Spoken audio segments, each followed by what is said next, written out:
Welcome to my fight show. I'm Mika Frankl. Let's talk about some fights. We have a whole lot of different varieties of fights to talk about. Fights, sports entertainment in that combat sports community. Going to be a big part of the episode tonight as Duke City Championship Wrestling, a company near and dear to what we've been doing here with the support of Talk ABQ. And that bundle of joy turns 3 years old this week for Duke City Championship Wrestling. HoldMyTicket.com. El Rey Theater is the place to be. Duke City Championship Wrestling, the third birthday bash, and Thunder, one of the pillars, one of the foundational members of the promotion, is going to be joining us. First up, he'll be our first guest in just a couple minutes. Shout out to everyone watching, including Simon Feck. Got to talk to you this week, man. We gotta connect again and link up. We'll have a conversation with the show. Don't forget to like, share, and subscribe. Read, rate, review. All of those things help expand what we're doing here. It's my fight show with a huge guest list tonight. On top of Thunder, we have the BKFC Flyweight Champion of the world. John Dodson is going to be here. We do have the man of the hour who will be fighting at the White House. The first fight at the Freedom 250 card, Steve Mean Machine Garcia. I don't know how much of the fight we're going to talk about because there's a lot of time to talk about the fight. That's not till June. And then I think we even maybe have a familiar friend, special guest from Duke City Championship Wrestling, also coming along to talk about the last 3 years and to talk about what we can expect Saturday night. So we are a few minutes away from Thunder. I believe that John Dodson will be on deck after Thunder. Our special guest and closing out the show main event slot, Steve Mean Machine Garcia. Don't forget, he'll be about 7:50 tonight. We're going to go a little bit late, actually. I think we're going to go a little bit late because there's a whole lot to talk about. This past weekend, there was a good amount of action. MMA After Hours is out. You find it at cageminds.com. Me and Mr. Marco Carlisle already talked about the UFC in Vegas. We already talked about Aljamain Sterling, what's next for him. So I tell you guys, visit cageminds.com, MMA After Hours, wherever you get your favorite podcast to hear about what's next in the featherweight division. Now that Sterling beats Zalal, beautiful grappling performance, goes to the unanimous decision, and talk about something that was able to exploit an opponent's tendency, love use of Zalal, but a masterful game plan and a masterful ability to take advantage of someone's tendencies in what Aljamain Sterling did, not to mention getting to his positions. He got the back, and that's where he's able to really work. So kudos to the former bantamweight champion, making a strong case for where he deserves to be in the featherweight division. Not to mention, I think there was also a little bit of a bare knuckle last weekend, so we should definitely touch on that. Let's bring on the screen real quick to show you guys the results. Before we have Thunder here, definitely want to touch on the BKFC. And normally every time you talk about an event, you got to start with the main event.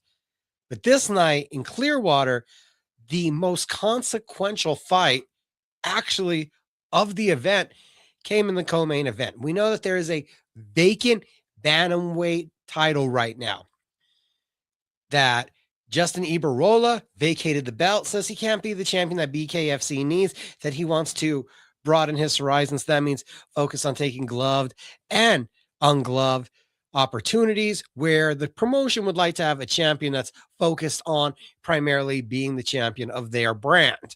Ryan Reber was the first guy that Dave Feldman saw at the first tryouts and said, you could be a guy. You could be a face.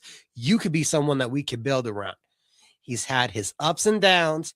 He did have a chance to get the vacant title and lost that bout to Ibarola. here in his backyard, though, in Clearwater, co-main event against a Josh Oxendine who had fought for a BYB at that time title and was coming off of a very solid debut win in Knuckle Mania. It was all about Ryan Reber, and he had been not really timid because no one's ever timid in Bare Knuckle, but his lack of forward pressure and backing up had actually become a detriment to him at several points. Uncorking big overhands was the key to this fight, where Oxendine, a guy that also has a pretty normally low-hanging stance to his hands, as he was trying to move, while he's trying to angle, gets caught getting pushed against the ropes. Beautiful job of Reber to just cut off the space. He's not allowing the angle to happen because the overhands were flinging in such a dynamic area, and he's able to just bam, detonate on the chin a couple times. Oxendine with a very, very credible and brave job to get back up, to shake it off, to push forward, and to get in the chest of Reber. He was not going to allow himself to be caught going back as much, and made that adjustment. Well, he wasn't able to get the significant offense. He was able to limit the damage. Well, it was definitely a Reber fight, a Reber unanimous decision.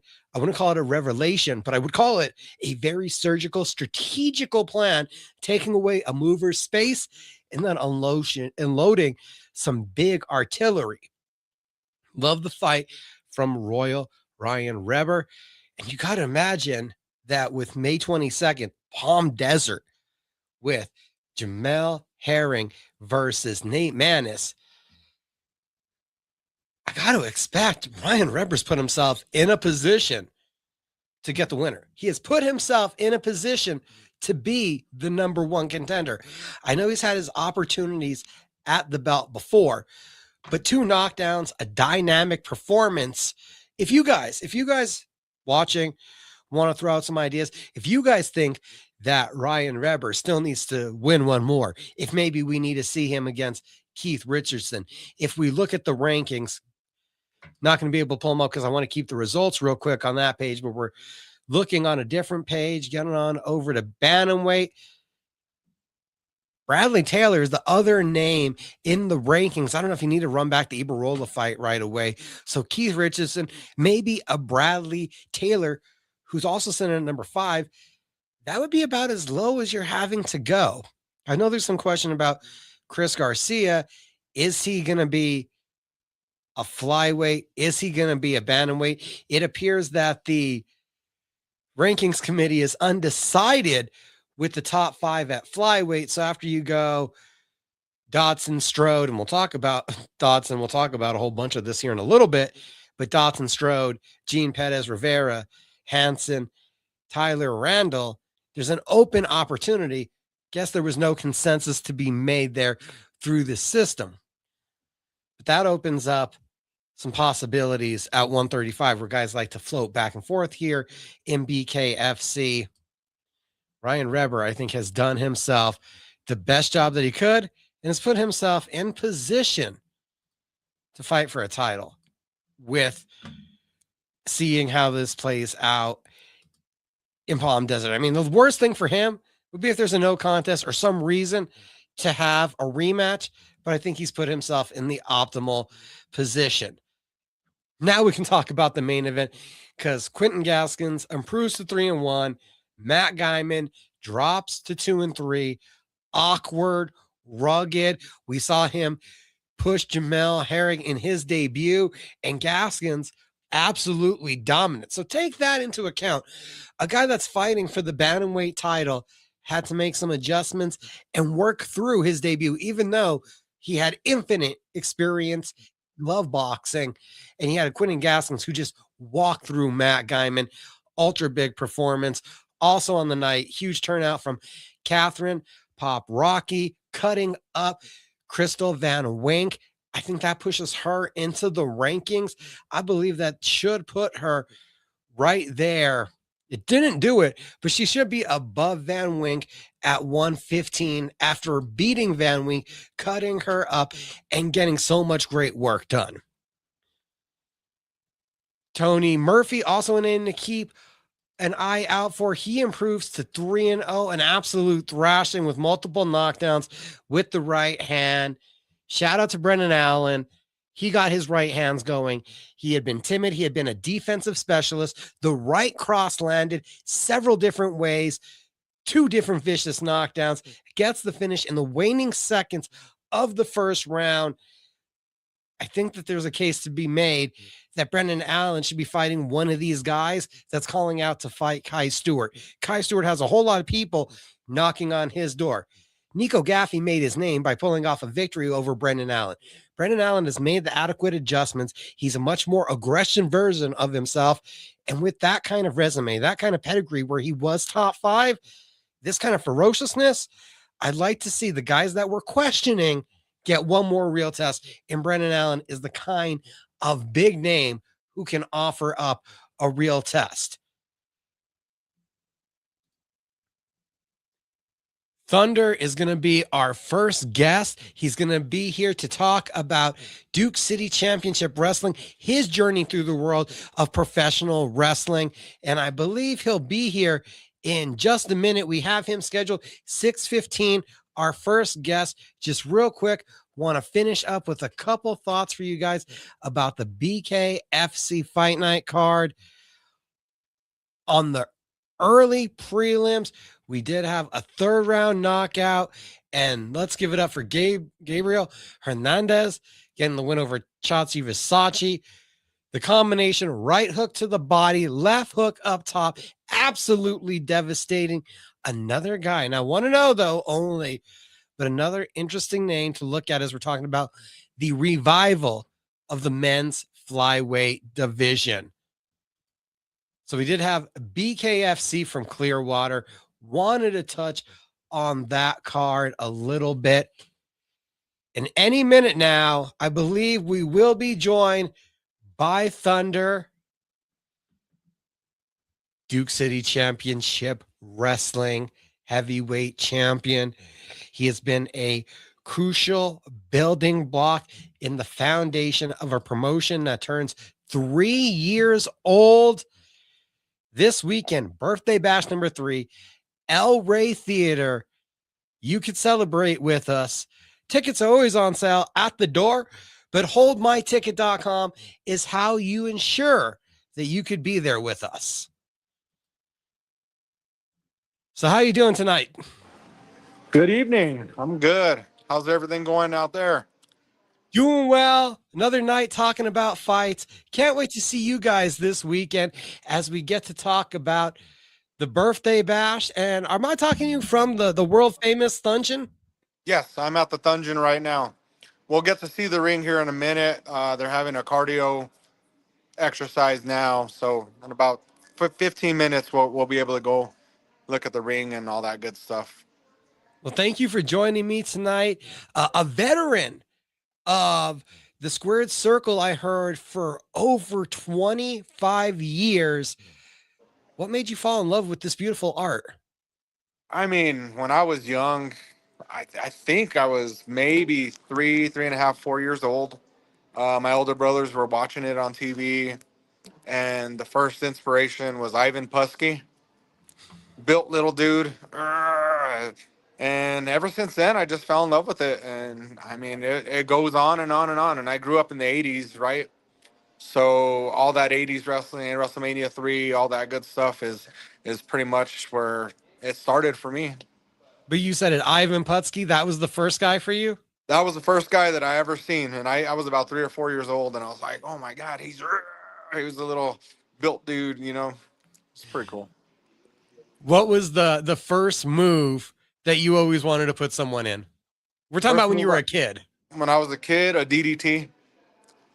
Let me DDT you. And I did. I gave it to my brother quite a few times. So he was a willing sport in the endeavor. I don't know if he was willing, but hey, he took it. So when did you actually say to yourself, this is possible, this is something I could search out and I could actually try to do? When I was in high school, I actually, it was the NWO Monday Night Wars, right? and I actually really like was so into it, and I got people involved. And back in the '90s, you were frowned upon if you were a professional wrestler, right? Professional wrestling fan. People thought, they're a bunch of carnies. It's fake. You get the whole thing. Well, slowly but surely, I started getting people to watch every Monday, every Monday, every Monday. So Tuesday mornings at school, people would come and talk, and we'd chat about what happened the night before, the Monday Night Wars, all that good stuff. So I started to be entertaining to those folks, and I thought, man, I could do this. I can honestly really do this. I've been doing it for a long time in my backyard with my little brother. I mean, this is something I could do. So I graduated high school. I started working at Walmart, and in the Vision Center, there was this lady who worked there, and one of the guys in Walmart told me, "Hey, her husband's a professional wrestler." And I was aspiring. I was saving up to go to the WCW power plant. So that's what my goal was. Like I was working at Walmart to save up money to go to the WCW power plant. Then I I met, definitely remember those commercials as a kid on Saturday nights. yeah, yeah. So I met Ernest Animal Baca, and you know what? He welcomed me in and trained me, and the rest is pretty much history. The rest is history. Like, you knew once you were there, you did want to do this. Was there ever any hesitations in that first bump? Because you always hear the talk of how grueling it is the first day that you wake up and you feel so horrible afterwards. It was the worst day of my life, to be honest with you, body pain wise, but it was worth it because once I found out I wanted to wrestle, I ate, slept, and dreamed professional wrestling. I would go to bed every night dreaming about being in a ring and wrestling. So all that pain was just temporary. And I've never said this in a podcast, and a lot of people, um, I've interviewed a lot of people, and I've never said this, but have you ever heard the quote by Arnold Schwarzenegger about Conan the Barbarian? So he went through hell, like physically, doing that movie. And this is one of his famous quotes. He goes, "Pain is temporary, but Conan is forever." So going through all that pain is just temporary. Becoming a professional wrestler is forever. And 27 years ago, I'm still doing it. So I mean, it's been forever. So How many days into training back then when you start is it before you start actually like working on like a match? Like, you're still behind closed doors, but when you guys start working on a match, because I've always heard it's a lot of conditioning, it's a lot of hardening, making sure you're ready before you get to that kind of level. um, it really just depends. It depends how athletic you are. I've had a lot of athletic ability. So when I went in there, I was already getting rolls, bumps, everything within my first couple of weeks. So my coach was like, "All right, this guy's getting it. Let's continue on." And then you advance real quickly, as long as you get all the mannerisms down. You start progressing quickly. My first match, I started in August of 1998, and my first match was December 5th of 1998. So I only had like maybe a 4.5 month till my first match. So Were you in athletics before, or you were so captivated by wrestling? Like during high school, were you part of any teams or anything? I played basketball, baseball, football. I did pretty much everything. Okay, so you knew you were athletic. You were already an Yeah, athletic guy. I was Okay. already athletic, and then when I worked at Walmart, I pushed carts. So pushing carts by hand, I was in shape. I was in tip top shape actually. So when I went to go train, I was already in shape. I didn't have to condition. I was already conditioned. So What position were you playing? What was your favorite sport? And then what position did you play in that sport? my favorite sport is basketball. And obviously, I play guard because I'm not the tallest guy in the world. So, How much did that come into help with pro wrestling, that point guard skill? Because there's a lot of distributing, there's a lot of understanding how to run an offense. And I could understand knowing how to run a playbook, being still like a quarterback, being very helpful in the ring. oh yeah, it's very helpful. Not only your mind's prepared because you have to be smart and sharp when you're in the wrestling ring. You gotta remember stuff. But the most important thing is the footwork.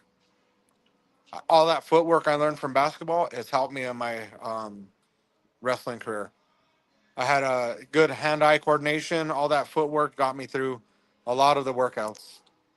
So you're this fleet-footed guard. You know how to do the footwork. When you get into pro wrestling, as an Ivan Putski fan, but you're in New Mexico, are you thinking about luchador? Are you thinking about acrobatic guy? Or are you thinking, I want to put on size and be like Putski and throw around dudes? What was your envision before you started?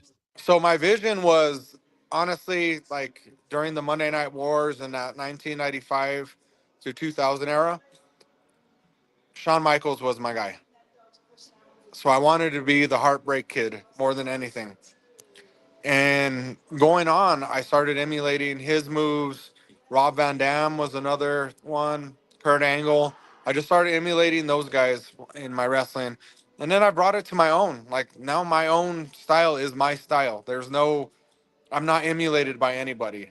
Took a long time, but I got there. So When do you feel like you kind of started to break away from watching other people to saying, okay, this is who I am in the ring? I think when I first got my first title opportunity for GCW back in 2001, I was like, you know what, this is it. I can be Kid Thunder because that was my first name was Kid Thunder. So I could be Kid Thunder and I could do different. So then I started training luchador there in El Paso because that's where Global Championship Wrestling was from. So I trained with Hurricane Hector also on top of my trainer. So I got the best of both worlds. So I just started learning my own. And then my trainer, he had his own way of doing things. He was more of a, I am going to entertain these people till they are happy. So his idea of entertaining is less moves, more entertainment, more I'm gonna talk to the crowd, I'm gonna piss them off, I'm gonna make them happy, stuff like that. So What were the nerves like that December night, that December afternoon, when you step in the ring for the first time for a match?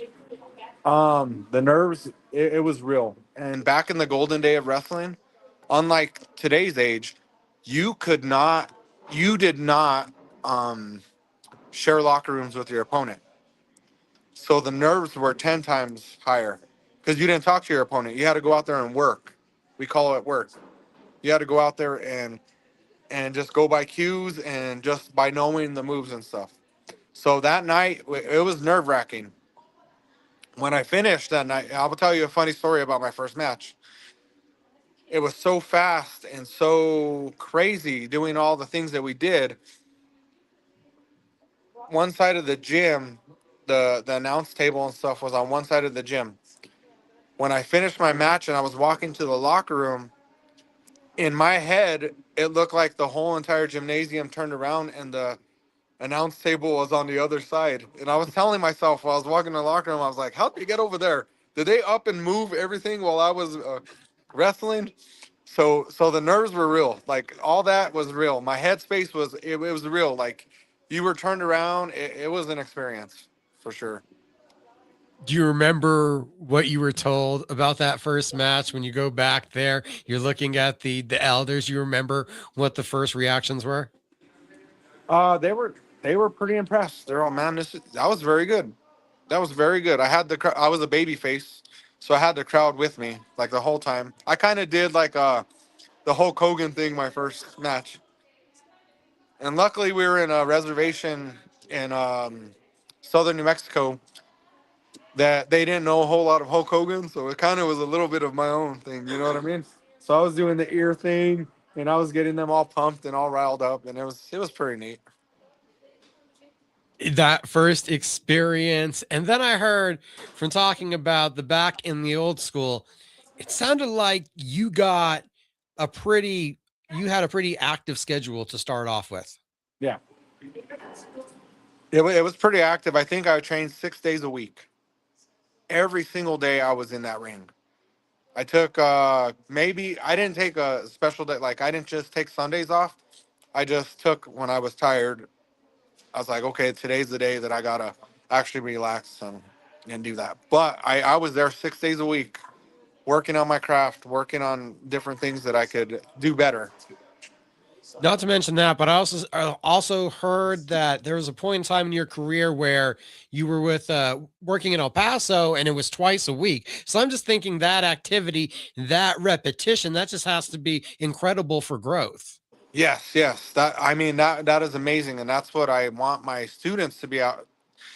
It's better to get those reps in front of people because we can wrestle matches here at the school, but it's not the same.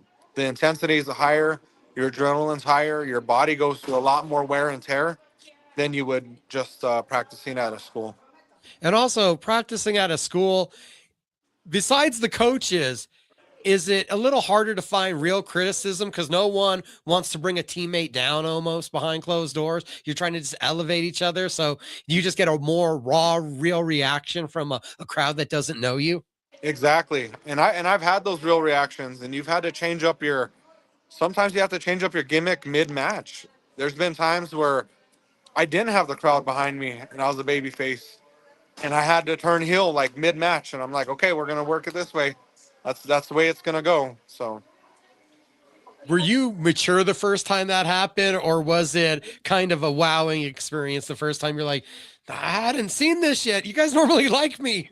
you know what's funny? I'll talk about it. I was losing my hair, right, and there was this group of like maybe 6 or 7 in the front row, and they started chanting Rogaine to me, and I was like, oh my god, what am I gonna do? Because I was the baby face, and they started chanting Rogaine, so I just played off of it. I just started rubbing my head, kind of kind of acted sad that they did that, and then they laughed along, and then I got them back to cheering for me after I was a good sport about them calling me bald.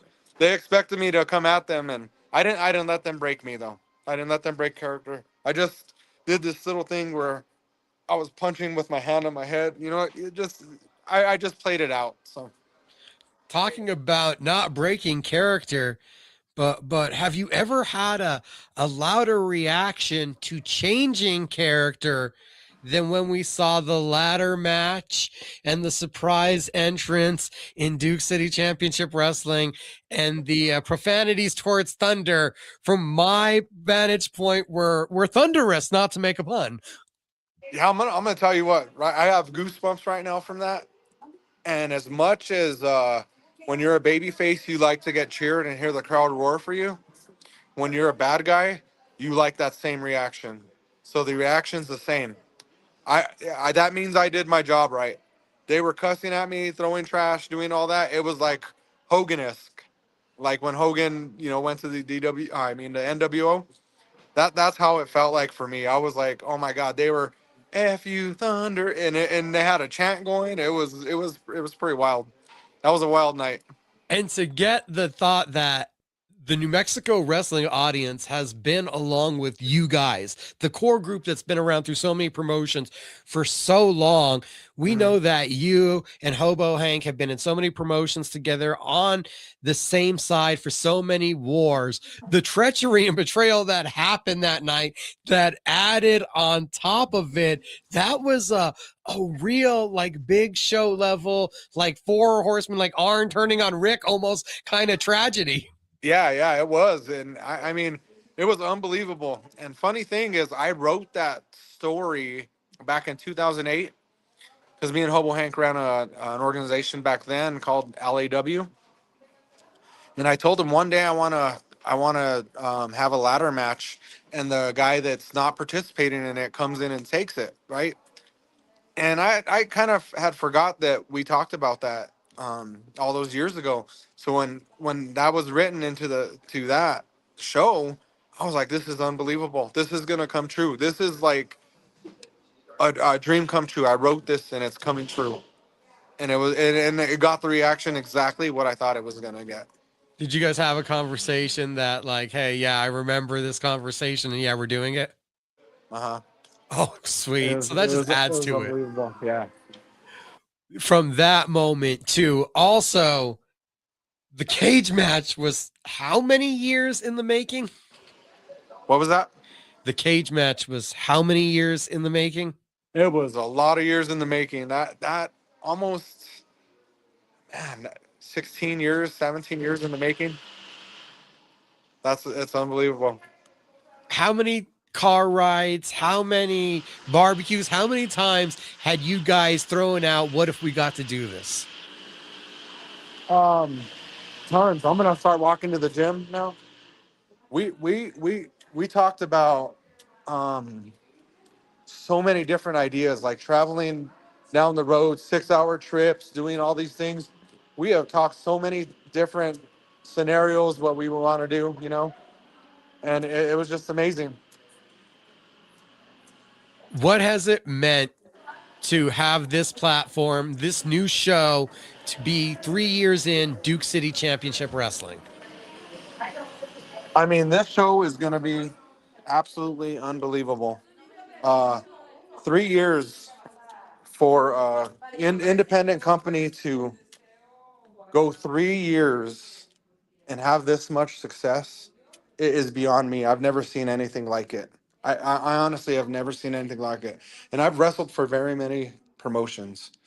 And I mean, for them to have the longevity of 3 years of consistent drawing, consistent fans, it's unbelievable. It's remarkable for an indie show to do that.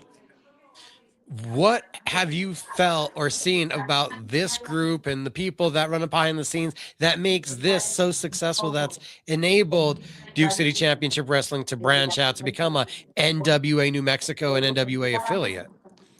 Honestly, it's hard work, and the most important thing is there's no egos. Everybody's there for the same purpose. We all want to be successful. We all want to make it to the top. We all want the show to prosper and do good. And that's why it's been so successful. We see the ring. Is it that much harsher to have the guys starting out to train in the multi-sided ring? Because I heard there's differences between the multi-sided to the four-sided. There's a couple of differences, but not very many. They can acclimate pretty good. From the roots that you started, did you think you would be in this position? Not just Duke City Championship Wrestling, but your coaching, your training, producing, writing, all of the aspects have evolved from just being a performer. Honestly, yeah. I mean, I've been training folks for almost 20 years now. We just didn't have a building. We would do it in several people's backyards. We were in Hobo's backyard at first. We're in Mosh Pit Mike's backyard. We were in my backyard. We just moved the ring around different aspects of where we did, and writing and stuff. Like when I a few years back during COVID, right after COVID, I was running Dynamic Wrestling Entertainment right before Duke City. And I mean, I got a knack for writing and being creative and creating kind of content for wrestling. So, I mean, being a performer, like in 2010, yeah, I would have probably never imagined I would be coaching and doing all that. I mean, I would imagine coaching, but not being a writer and stuff. So it's pretty awesome. It's pretty awesome. From where we've went with Duke City Championship Wrestling, and you had the moment where you turned, you've come back around now to being a fan favorite. How did that reception feel, to being welcomed back into being the beloved Thunder? It's amazing. Wrestling fans are amazing. They will go with what they like. They seen me save him and come back, and they're very forgiving. The fans are very forgiving. They forgave me in a blink of an eye. I came out, saved my partner. They're like, okay, he's good again. Let's go.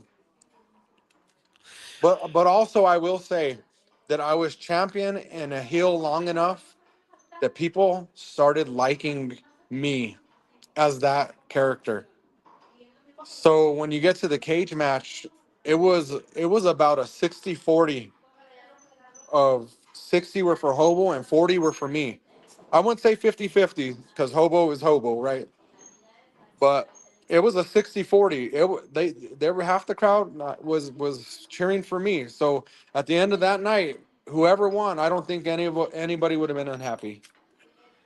You get to that point in your career, you've rised up, and you can get the fans and get the reaction that you want. We've gotten 3 years now of success. Do you start making now new goals now that the company has almost exceeded the expectations? Say that again. I'm sorry. Now that the company's almost exceeded expectations of a longevity for a company this size, do you start to make some new goals? Yeah, we want to go to a new building. We want a bigger building. We want thousands of people, not hundreds. So that's the goal going forward. Is we want to get a bigger building. We want to pack that building. We want to have the longevity there, and just start packing bigger houses. Thor has his hammer. Thunder has Wrenchy. What forces brought you two together? So I will tell you this story, okay, and I'll make it short. So during COVID, there was a circus that was shut down in Roswell, New Mexico. And at the time, I was the district manager, so I was traveling to Roswell and to Hobbs and stuff. Wrenchy called out to me there, and that wrench is historic. It's been around for hundreds of years in carnivals, all the stuff. So once every 100 years, that wrench calls out to the greatest of all space and time. So that wrench called out to me. Previous owner of the ranch was Thunder Von Doom, and he was a strong man in the circus in the 1920s. So every 100 years, it's going to circle around. So the next person probably be another 100 years. But Renchi gives me some power, and that's the short story of that, of where Renchi and I met. You've turned face, you've turned heel, you've won titles, you've made people cheer, you've made people yell. Do you have a favorite moment that sticks out to you, not just from Duke City Championship Wrestling, but from these 25 years? Me and Hobo in a cage is significant to my heart. That's one of my favorite matches because me and him have been working hard together for 20 some years, and to get to the main stage there in a cage match, that just sealed it. That sealed it for me.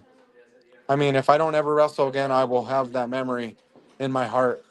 My best friend, me and him, toe to toe for the world championship. It doesn't get any better than that. I mean, I've wrestled in a ton of places. I've done a lot of things, but that was super significant to me. Saturday night, El Rey Theater, Duke City Championship Wrestling. As I think I saw it, Thunder is in a triple threat match. It's a fatal four-way for the Fatal Route 66 championship. Fatal So you four-way never know. Route Thunder 66. might have gold again. Thunder and Renchi might wield some gold again. Wield some goal again. And it would be your first time with this title belt. Yes, it will. It's my first time going after it, so we'll see. And then I'll be double champion, and I'll be the first ever double champion, so that's pretty cool. History could be made. Thunder, we'll let you get back to training. Thank you for giving us a look inside the dungeon. If people wanted to go train, learn under you, start to indulge themselves in the art of pro wrestling, where can they find the dungeon? Dungeon is on Facebook and Instagram at the Dungeon Academy. Just hit us up there, send us a message. We'll get you started. I got 12 students now, 12 strong. So, and we're building and building and building. Every month, we're adding a new student, and we're not even a year here in this building. So, and we have already got 12 students. So, we're I'm looking to sure expand and do the best we can to help the community.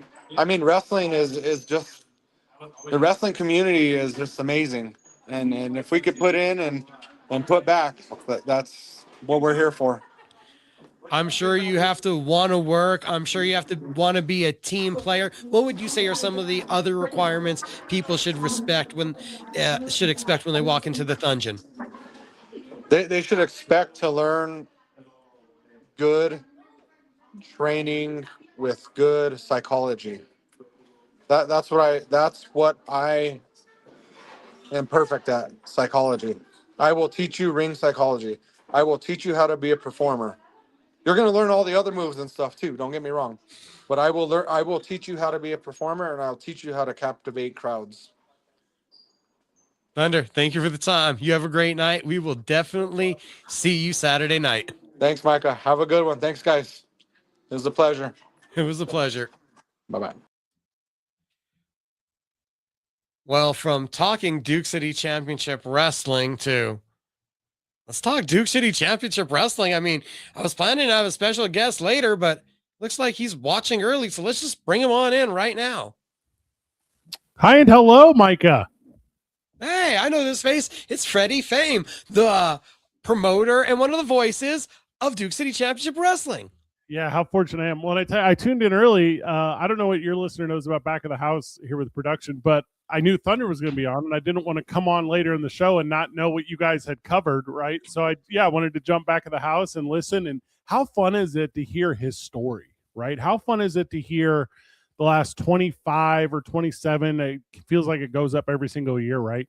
Number of years that he has been competing in the world of sports entertainment, pro wrestling, and not just the story he tells, but the parallel story he tells with, a lot of the talent from around, this great state of New Mexico, and how they've been able to share it, not just with the audience that we're so fortunate to have at the historic El Rey Theater every, what does it work out to be, 6 weeks, but how he's been sharing it with individuals across all the Southwest for so long. So, warmed my heart a little bit when he said that cage match at Rio Rancho was his favorite moment, with Hobo Hank and with pro wrestling.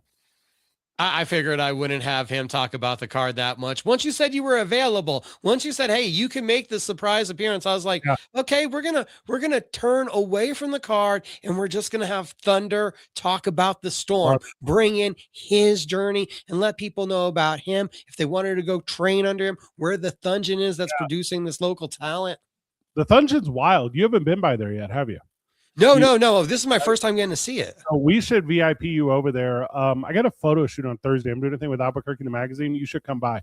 But the Thungeon's neat. We opened it in October, and I'm in the ownership group, so I'll be really transparent on that, right? But we opened it in October, and so what's this? April, so it's November, December, January, February, March. April. It's 6 months. We've been open 6 months, and it's neat. It's a tiered entry system for those that have not at all ventured in the world of pro wrestling, and you have everything to learn, but maybe you have a passion, right?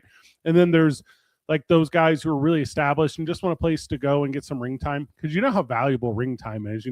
In surrounding states, for example, Texas or Arizona, Colorado and Utah are a little different, but the surrounding, it's hard to get ring time. It's hard to get a chance to go and roll around and do that thing.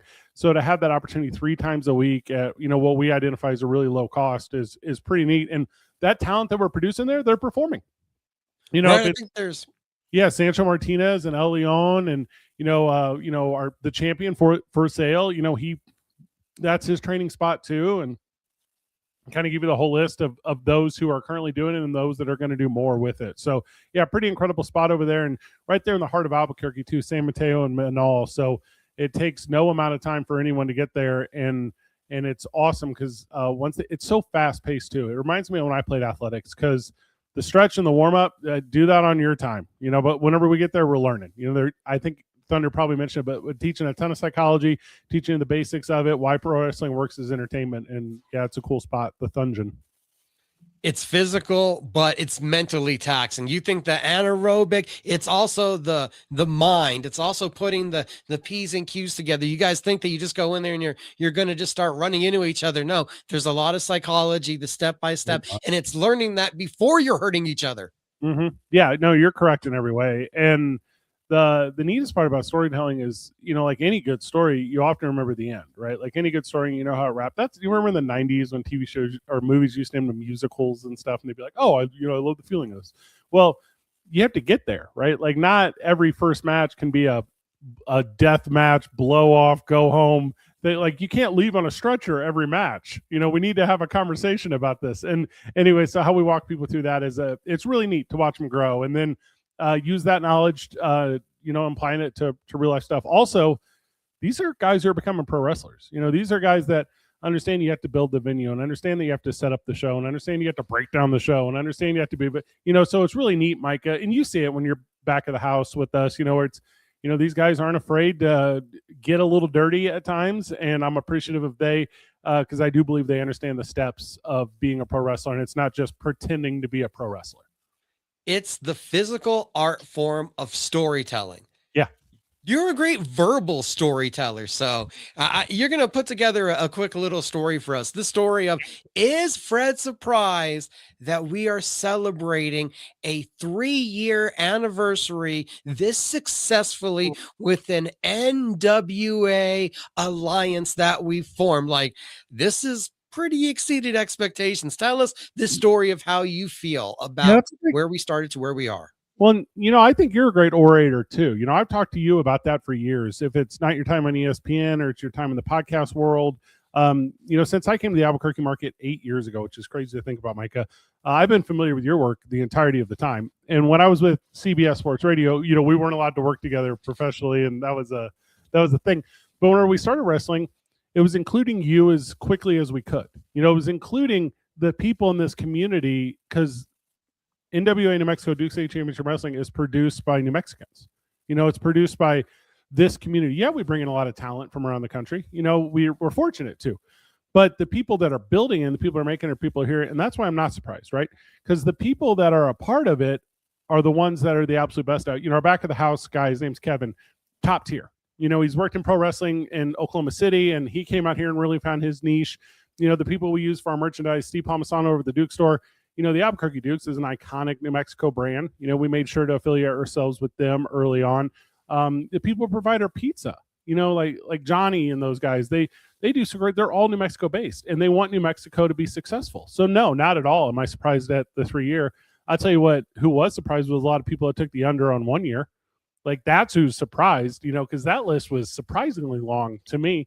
But for us to be here 3 years later, absolutely not. The NWA affiliation is neat. And I know I've told you this story, but for your audience, when we first started, I wanted to run about 6 months. I wanted to go 6 months, give me a half dozen shows with what we know here in the Southwest of how to make pro wrestling. And that's leaning on who? Joe, our Hobo Hank, that's leaning on like some of those guys, Thunder, some of those guys that have been in the industry a really long time. And me saying, well, I've been in entertainment a long time. I've been in live events. I've worked at colleges and radio stations and TV stations. I've created entertainment and sports for a long time. Let me see what I can do to +1 this bad boy, once we get it established. And that's when we started making the calls, so that was, well, who can we find? Who in the pro wrestling world could enhance this product? So, I reached out to New Japan, because I'm familiar with New Japan, and I say, hey, you can't fly every interested talent out to Japan for every single show. Why don't we set up locally an opportunity for a talent that wants to be seen by New Japan Pro Wrestling to come here to Albuquerque, perform, connect with them. Cool. They say, well, let's do the same thing with NWA. There's some other names. I'm just naming like the relevant ones. So let's reach out to NWA. And the NWA journey was neat because, I've also worked for WWE forever, and just got back from like my 10th WrestleMania, which is crazy. But as I'm like, oh, cool, I'll reach out to NWA. So Royal Rumble was in Florida, and we had just had, what year is this? 2 years ago? 2 years ago, I guess this. Royal Rumble was in Florida and Tampa, and we had just had a cat named Jacob Fatu, who was on the Indies at the time, and we were his last indie promotion before he went to WWE, which was kind of a fun claim to fame kind of thing. So I go out to the Royal Rumble, and I'm going to hang out with Jacob and, do the thing or whatever. And I book an extra day, and I say, the Saturday Royal Rumble, cool. I need to stick around Sunday because there's this promotion, Fight the World, and Fight the World was owned by a guy named Brian Idol, still owned by Brian Idol. And I'm like, well, I know Brian Idol. Brian Idol's famous as hell. Brian Idol also runs the territories for NWA. So I was like, I'm going to go in there. I'm going to crash his show. And by crash, I mean buy a ticket and sit politely. And I'm going to find Brian Idol, and I'm going to say, hello, good sir. My name is Fred Slow. I own Duke City Championship Wrestling. We've been an entity for about 6 months, and I want you to come out and wrestle for me, and I want you to see it. And oh my God. And then I held my breath for like 30 days until he finally texted me. And then he said, Brian Idol is, hey, bro, love to come out there. What do we got to do? Can I bring Natalia Markova? Yep. Yes, you can. You can come right out, sir. And then, we had Brian out for, I'll jog your memory here, but probably about 6 months, right? We had Brian out for probably about 6 months. And then that was it. He was like, cool, let's go meet Billy. Let's talk about the NWA. Let's talk about expansion.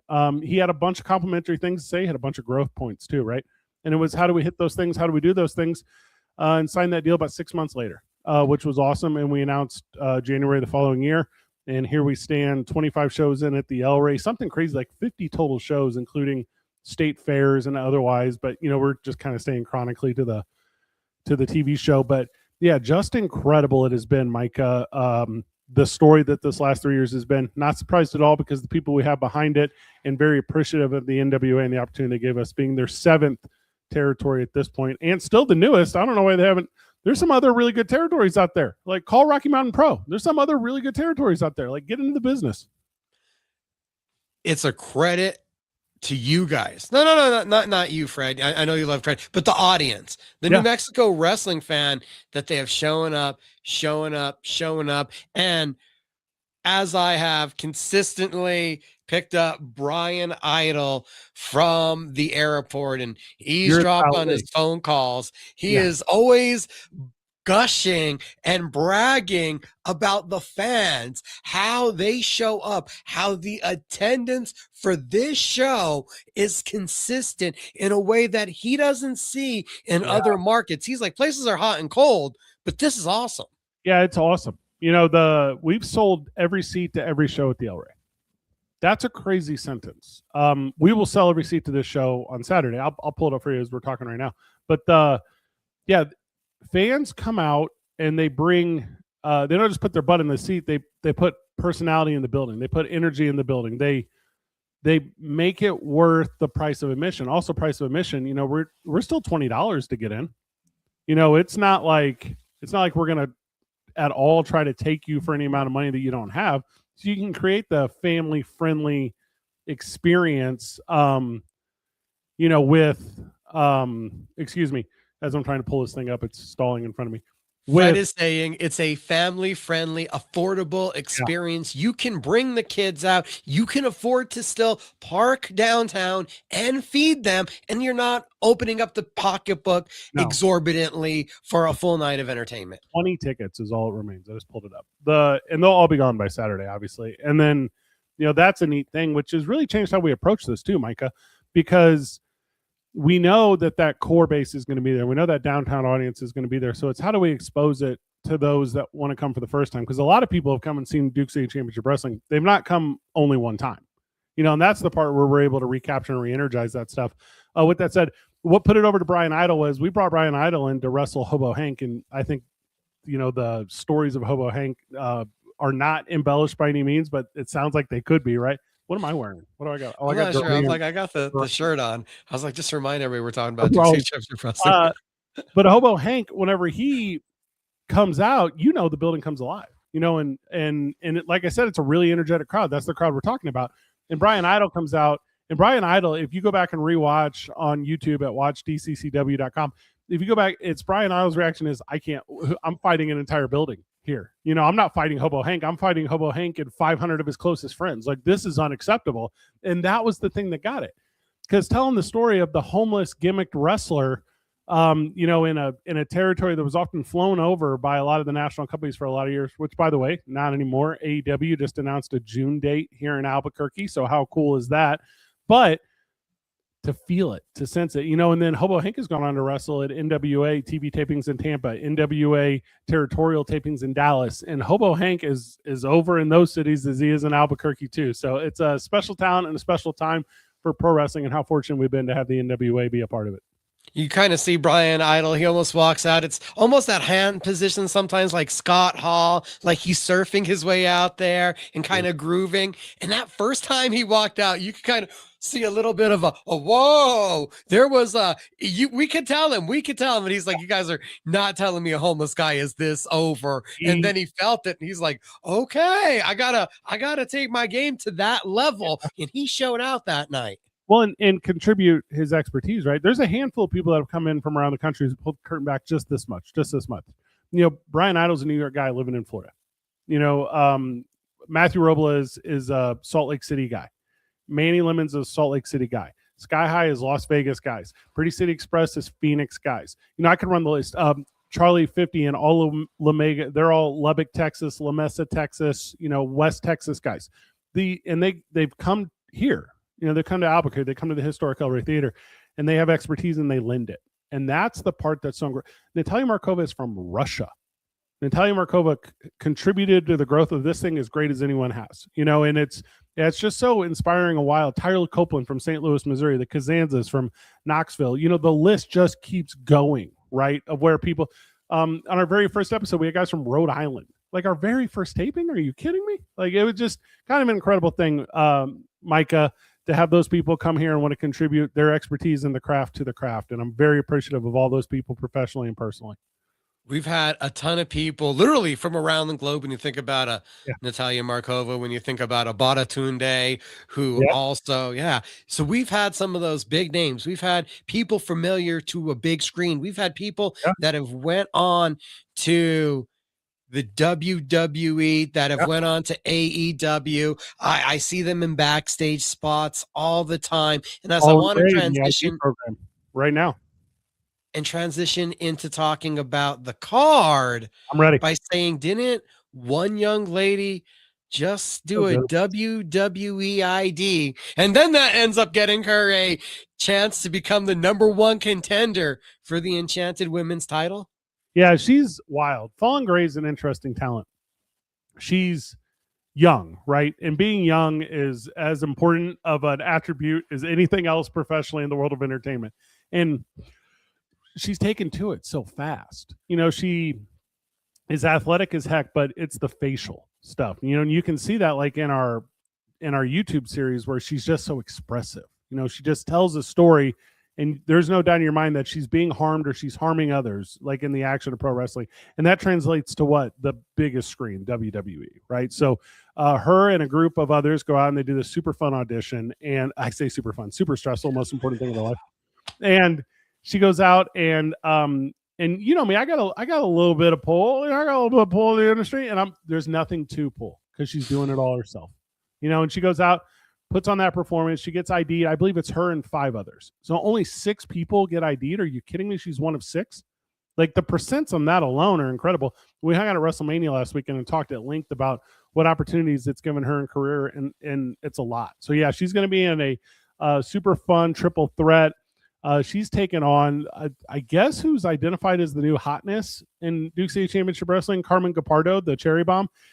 She's, really reimagined who herself is as a professional wrestler. And I do believe, since relocating from Denver down here to New Mexico, that she is going to try to make this territory her own, the way that she historically did when she was in Denver and otherwise. So yeah, get ready for that one. And then what are we going to do? We're going to sprinkle in a little bit of excitement. We're going to give you a wild card, and that's Drea, right? Drea is coming over from Lubbock. Drea has been doing it in SPCW for so many years, off contributor to NWA Texas. Like, she's got a world, and she's got the look, like you see her and you go, well, that's a professional wrestler. Like, there's some of these guys, you go, is that girl a model? Is that girl a singer? Is that girl and then TV star? No, Drea is a professional wrestler, and you're going to see the 3 of those in person. WWE ID represented Fallen Gray, the establishing herself, Carmen Gapardo, and then Drea making her debut. 3 incredible stories at 3 different parts, and they're all coinciding right here in Albuquerque. It's going to be awesome. That's another aspect of Duke City Championship Wrestling I don't know if we've brought up. It's not just that we've cultivated a fan base that turns out that the scene has been set so on fire that we have talent from around the world, around the country, that want to be here monthly to be a part of the show. But there's quite a few talents that said, this is so attractive, I'm moving to Albuquerque, New Mexico. I want to train at the Dungeon. I really want to be a part of Duke City Championship Wrestling, as she has, and taking on an extra effort. Well, I don't know if it's known either, but that's Tommy Two Scoop's story too. Before Duke City Championship Wrestling started here in Albuquerque, he was living in Phoenix because that's where the best opportunity was to pro wrestler. He's from like the Las Vegas, New Mexico area. And he said, I want to be a pro wrestler. It's my lifelong dream. I have to go to Phoenix. It's not here. And he moved back, after the establishment of Duke City Championship Wrestling. And he's an every show contributor, which is incredible. Now, he doesn't train at the Dungeon. He does have his own routine, and that's fine because we're not going to be able to help him to that degree. He's already at that level.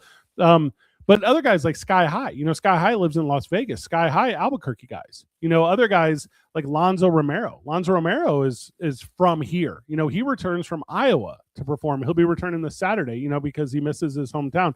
Valentina Loca, is an original, and she moved away years ago to contribute. What's Jakara Jackson's gimmick name?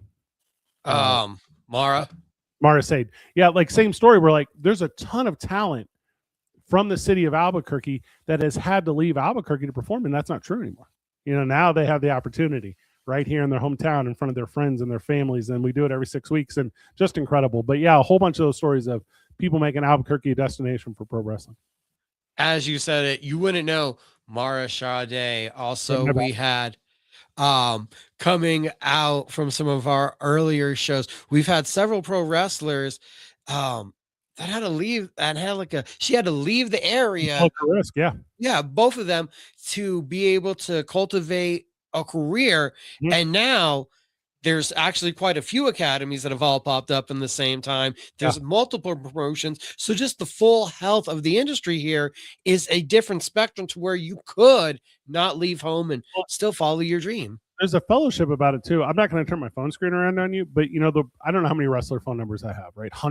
Probably hundreds, but I have all the Albuquerque ones identified in a certain way, right? And it's okay. Like those are the guys who get opportunity first. It's if we're going to do a thing here, can we do it with individuals from here? And that's why we've seen success. I know we're going to go over the card a little bit, so we'll hit on one right here, which is the Valak Vile and Johnny Magna up and coming blindfold match, and it's a fun gimmick match for an anniversary show, right? Like we're going to do a fun, both those guys are Albuquerque guys. Johnny Magna was a collegiate rugby player. Valak Vile has been entertaining forever. And now he gets a chance to do it, at least for the last 3 years. He's only missed one show in 3 years. His sister was getting married. That's fine. Like you can come back next time. But yeah, it's just incredible how we're going to put these two local guys in the ring and blindfolded each and have them battle it out. And at the end, it'll be as entertaining as anything you saw at WrestleMania probably more entertaining than some of the things you saw at WrestleMania this past weekend, 2 ago. Every Saturday, it's now called Cage Minds Fight Hour. Now that it's my own show. When it was the other show before on ESPN, I did take Johnny on there. That's another guy with a wild dynamic backstory. If you guys are ever able to find that podcast episode, and a true blue chip athlete on anything he sticks his mind to. He's a freak. Right now he sticks his palm to people. That's his thing. He's too. There's no way. If he were to power slap me, I'd move. Like not from the slap, like out of the state. Like he's too much. Very successful power slapper. He's in the top 10 now. He's coming big knockout last week, and we talked about it right here on my fight show.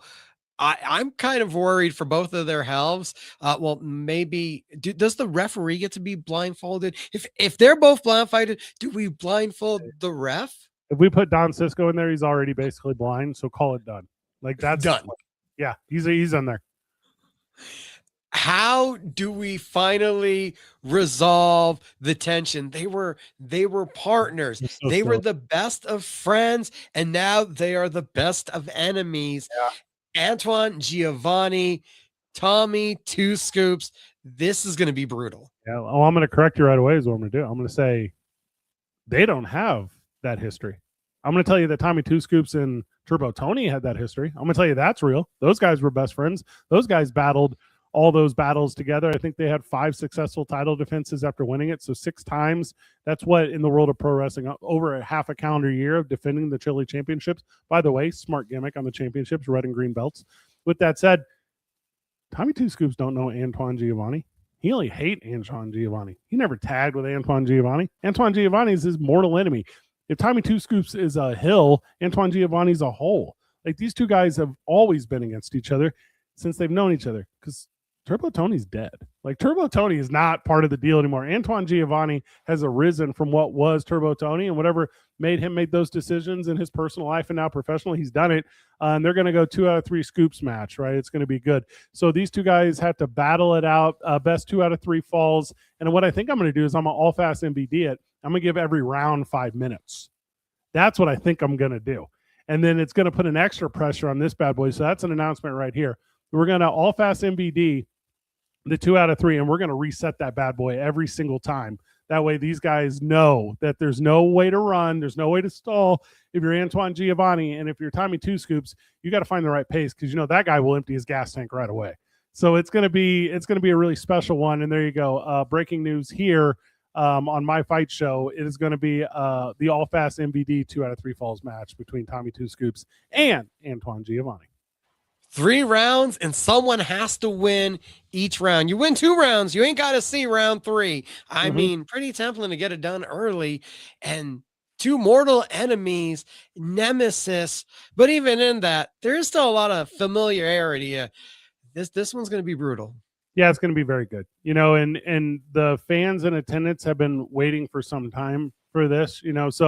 So it's, I think sternly the audience is going to be in Tommy Two Scoops' corner. That's my opinion. But for all I know, Anton Giovanni is going to bring out all of his loser friends, and they're going to show up. And it could be an El Rey divided. So if you don't have a ticket yet, get it. DCCWtickets.com. You're going to see it live and in person and first. And you know how it is, Micah. If you're in the audience, you're part of the show. So come out and be a part of our show. We appreciate that you're there. Basically, be a part of the family. Yeah.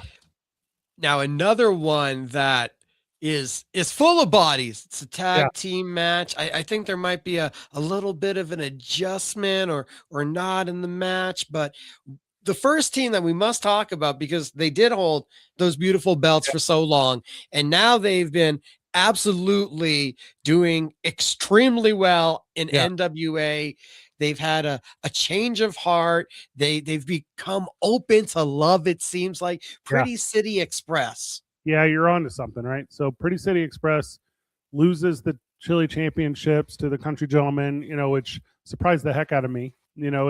I thought it was a travel day for them. They came over, but I mean, that's what NWA talent is, right? So they came at Casey and AG Kazana. They're very, very good pro wrestlers. Also, they're very, very good sexy man meat dancers now for the Texas Tailgaters, as they're working for the Savannah Bananas too, which is kind of wild where these guys' stories come from.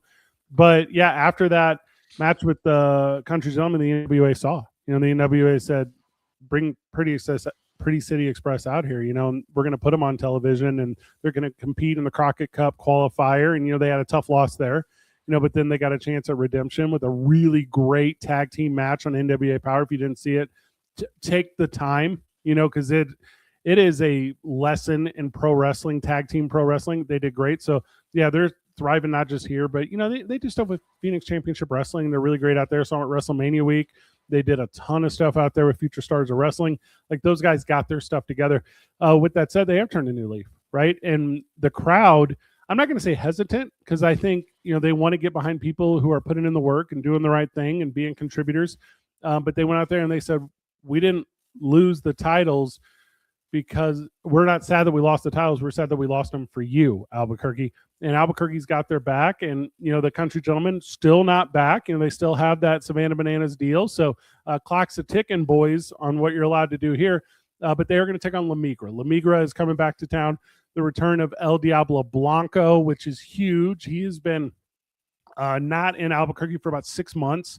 So it's going to be interesting to have him back, teaming with Charlie 50, obviously the leader of La Migra.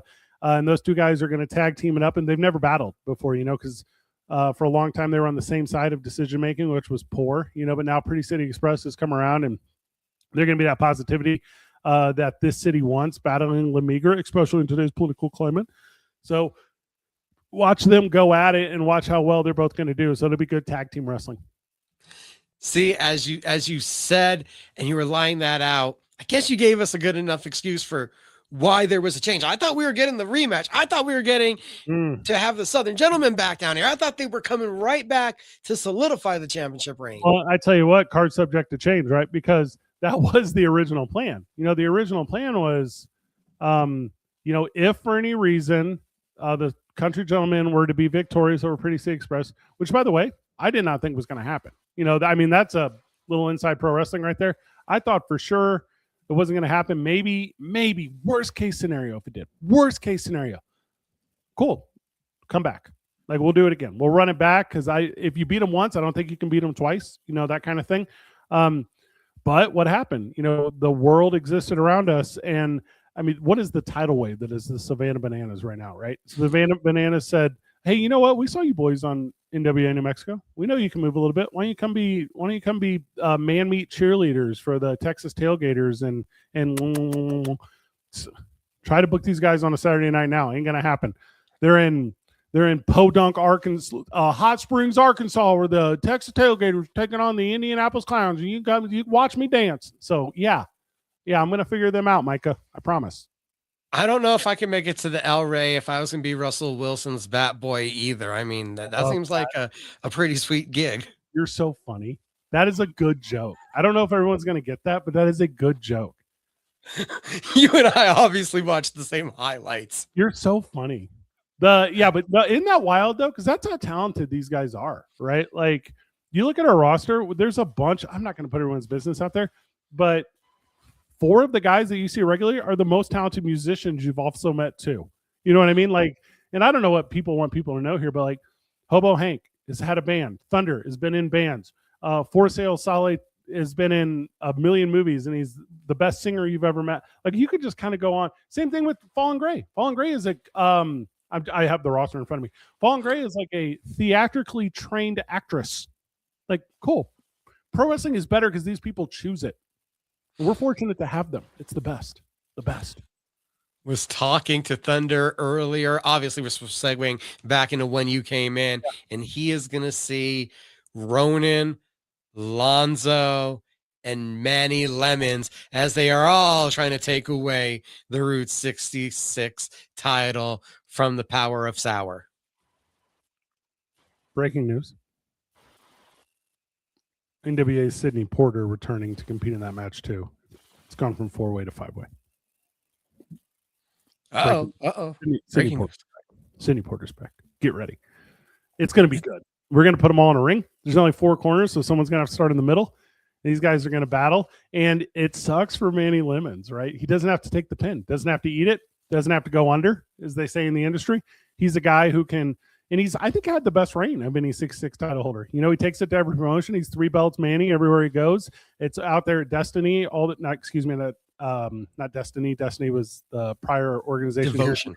Yeah, but he takes it out to Devotion and puts it on display. Saw him at WrestleMania weekend. Had it with him while he was out there. He's that guy. So yeah, that one just keeps getting bigger, and that's how significant that title is, right? Because it's Route 66, it's Chicago, and it's St. Louis, and it's Oklahoma City, and it's Amarillo, and it's right here in Albuquerque, New Mexico, and it's Phoenix, and it's Los Angeles, and it's Route 66. The country wants it. And I've seen him take that title to boys and girls clubs. I've seen him take it to community centers. That's most important. Yeah, I saw his dating app. It's mostly just pictures of the title. Like, he's that guy. Flants the title and a couple lemons. I tell you what, though, watch out for Lonzo in that one. So it's Ronan, Thunder, Manny Lemons. I already said Sidney Porter showing up, and then Ronan, right? So Ronan, who has had more time to prepare for this than anyone because he didn't compete at the last show.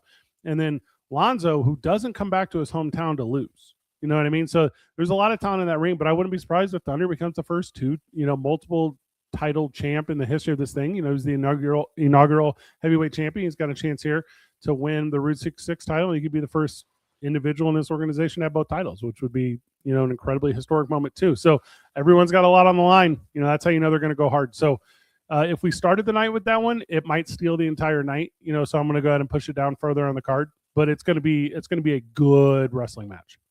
Lonzo is nipping at the heels of Ronan for most impactful rookie, I think, or rookie year at Duke City Championship Wrestling.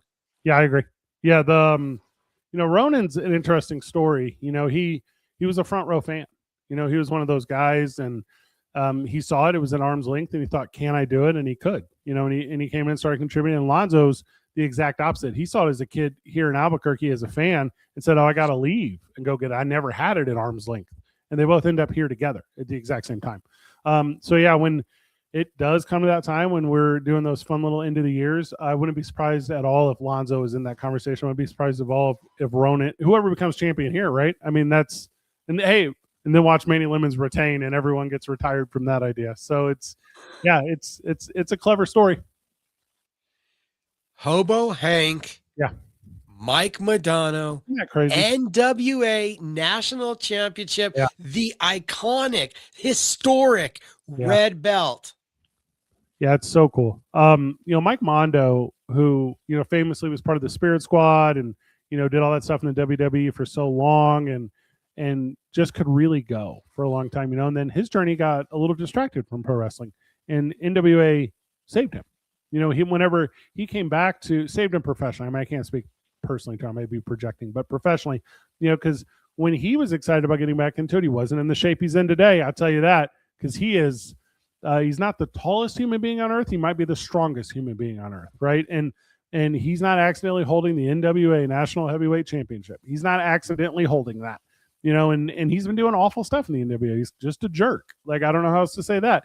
And then what do we do with jerks here in Albuquerque? Well, we give him to Hobo Hank, and we let Hobo Hank beat him up. So Hobo Hank versus Mike Mondo, NWA National Heavyweight Champion. It's going to be a absolute banger to that one, and I'm excited for another NWA wrestler of that caliber to come in and just see how the crowd reacts to Hobo Hank, because then it's like nowhere else on earth. It's special. So yeah, that one's going to be just as good. And then we're cycling through the card pretty quick here because there's only 7 matches on this one. Normally we do 8, but this is a pretty important little show. And then the main event is For Sale taking on a mystery NWA opponent. And you're like, well, Freddie, just tell me you already broke some breaking news here. Just tell me who the guy is. So, no, Micah, I know how you are. I'm not going to do that. But what I'm going to say is the NWA is aware of For Sale, and they're aware of his antics and how he acts. And they say, is this the guy we really want out there doing it? Is this guy we want to associate with us? We're going to send someone. We got someone coming in. I don't know who it is yet. What I do have, let me see if I can find it. I just had it in front of me 2 seconds ago. So I have it right here. I needed to ask about the email I received earlier, and I didn't know if that was for just us that work for the company or if that was for the fans, where it said, because Matthew Robles will have Chelsea Dodson and Miss Jasmine St. Clair, that we're going to have extra bag checks. Is that just for us in the back because we're already preemptive of what For Sale is going to be up to? Or is that for the raucous crowd as well? No, the bag check, it was the back of the house email, so I can't believe you're bringing this out publicly. But the bag check was so that you don't bring a bag full of things for Jasmine to autograph. It's to keep you from being a fan the way that you so are of her work in the 90s and 2000s. Jasmine St. Clair, obviously a pro wrestling icon at this point, but she found her fame in other ways. And finally, Matthew Robles has convinced Duke City Championship Wrestling that he hasn't had enough support, which doesn't make any sense to me, and Chelsea Dodson alone. So he's bringing in the finisher, Jasmine St. Clair. And yes, she will be in the building. If you are a fan of her work professionally in any place that she's earned paychecks, you can come and meet her at the historic El Rey Theater on May the 2nd here at Birthday Bash 3. But yes, that back of the house email is terrifying that you announced that. So I have to talk to Matthew Robles about getting authorization for extra support staff. Thank you for also clearing that one up. Don't shake her hand. You stay away from her. She's actually Micah, you have a new duty. You get her own locker room. I want no one near her. She's a star. She's a star. Actually, I hope she betrays Matthew. I hope it's not what Matthew Robles thinks. It wouldn't be the first time Matthew Robles was wrong about something. I'm gonna come out. I'll put her right here. I'll put her on this arm. I'll say, hang out with me, Jasmine. We'll do good. I tell you, I'm on the broadcast for the next show. You're on the broadcast? Yeah, Chris Burnett's hosting Comic-Con down in El Paso. So it was like, all right, who are we gonna put on the broadcast? All right, I guess I'll do it on Birthday Bash again. I think I'm pretty good though. I don't know. I think I'm all right. Wait. So how does your co-host feel about this? Is he ready to deal with all this? Fernando don't know. Pollo don't know. Like I'm literally just gonna sit down before. Like I hope they do the thing where they're like, where's Chris at? And I'm just gonna sit down and go, Chris is not here. And then I'm gonna do it. That's the plan. They're just not gonna do it. They are watching this. They watch all this stuff. This is it though. This is who the surprise NWA competitor is, and I'm not going to open it here because I haven't opened it yet, but I'm going to open it on Saturday. Crazy. Do we get any other surprises? Is there anything else in store that you can tell us about? Birthday show. Yeah, It's a birthday show. Birthday show. Got some big announcements too. We're going to Las Vegas, New Mexico. Tickets are on sale for that right now. DCCWlive.com, because we do our TV website, which is DCCWtickets.com. DCCW Live. It is June the 12th, Friday, June the 12th. Duke City Championship Wrestling is going to Las Vegas, New Mexico. We're going to the El Rialto, which is going to be sweet. So come and hang out with us for fun Friday night pro wrestling in Las Vegas. We also have a show in September coming up in Clovis. So that's going to be a lot of fun. We're doing it at the Clovis Community Center. So come hang out with us out there. But we talked about this back at the house. We haven't talked. Oh, you weren't there. Oh my gosh, you weren't there because you missed the last show because you were at boxing. But we're doing not just the TV show. We should do a whole episode on this. You should actually come on with me one time and do like a watch along of the real show. We could talk about this. But we're doing not just the TV every 6 weeks, but now we're doing like the circuit of New Mexico. So we got a show. We're going to do a show in Gallup in October. We're really excited about that. There's just a ton going on in pro wrestling. And then again, and I kind of always, give a little bit of praise, but Phase 1's got a show coming up. Phase 1 does a really good job over there at the Shriners Hall. Like AEW is coming back to town. They just announced a June date. So that's really exciting at the Rio Rancho Event Center. I just had a meeting earlier this week about doing pro wrestling at the State Fair again. It is as healthy and as strong as it has ever been. It's just incredible where pro wrestling is right now. We had AEW come in, then WWE came in, then TNA came in, and now AEW is coming back. That's just the major promotions. And I think it was here. Like they're all doing it. The midgets were here, and midgets are cool again because of Danhausen. So that's a neat thing. Right. And it was like the day after you got back from WrestleMania. I didn't even realize it, but I think the Sunshine had the Juggalos. Yeah, they had the Juggalos. Yeah. And then, they're not the most organized group of human beings on earth, so they come to town and they come in like a car crash and then, they entertain the heck out of people for a little bit and then they're on to the next one. But I was flying back from Vegas. There's a bunch of their workers on the flight, because they were all in Vegas the night before. And you're like, good enough for who it's for. That's what pro wrestling is. That had to wait. How would you describe that flight? There has to be a specific way to describe that flight and all the flights that Fred has been on. I am so glad I was not there. I tell you what, how tall am I, right? Like I'm the biggest human being on earth, right? Like I turn heads when I walk into a plane. Like you are first class mandatory tall in space, but not affordability. And and this was one where people were not looking at me.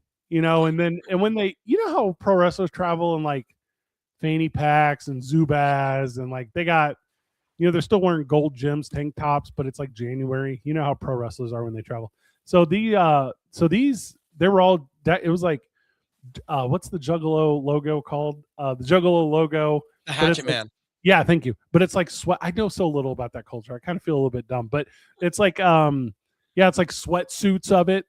You know what I mean? Like higher end Louis Vuitton, juicy couture, but like, and they're just walking by like the circus is on the plane. And then they came here and entertained the heck out of it. I called Kerry Morton. Do you know Kerry Morton is an NWA worker? He's really great. He also works with the Juggalos. His dad obviously was a member of Rock and Roll Express. We can kind of go through all that. So I call him. I'm like, if you're in my town and you didn't call me, like it's about to like there's gonna be a shoot fight, Kerry. Like, do not ever. And he's like, no, I'm still in Tennessee. Like I was at WrestleMania all week and I can't make it. And I'm like, okay, because like I couldn't make the Juggalo show, but if Kerry had been there, it would. He's a guy people need to see in person. He is, and he chirps. Mike, I should have him out here. Actually, I'm going to text him. He just chirps during a whole match. It's like watching.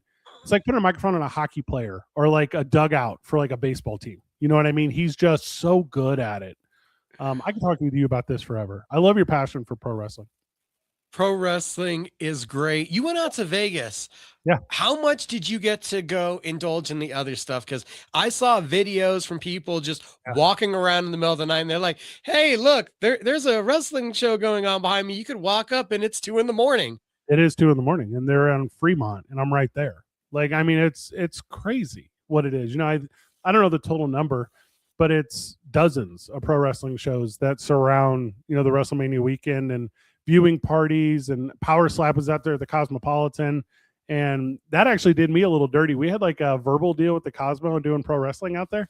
And they were like, hey, actually, Fred, you're not Power Slap. We're going to get Power Slap. And I said, oh, okay.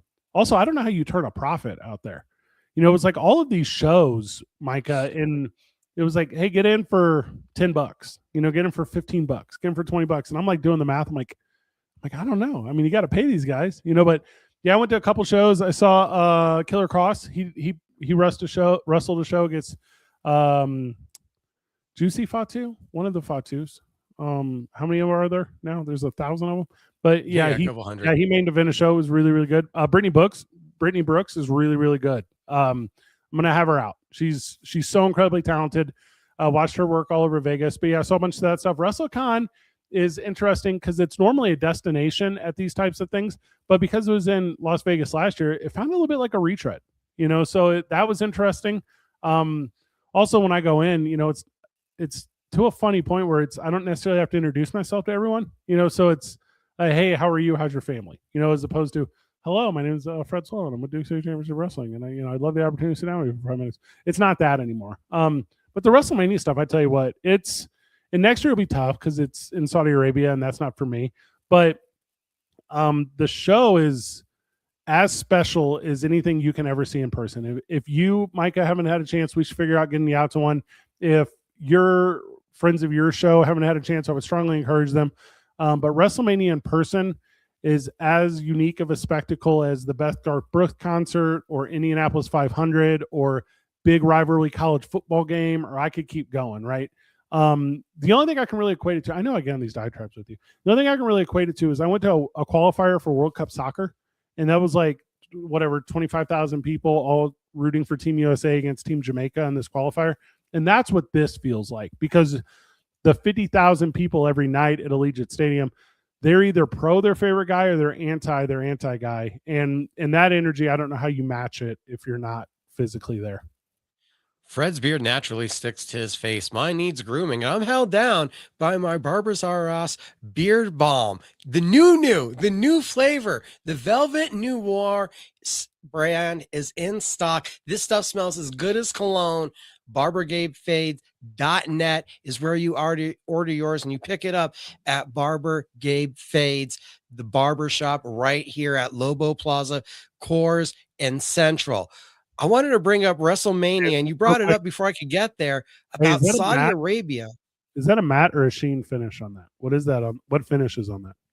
On this? Yeah. Is it matte or sheen? Like, what does it say? Sheen. Sheen. Yeah. Okay. Good decision. Okay. We're on the same page. That's all. Just want to make sure we're on the same beard page.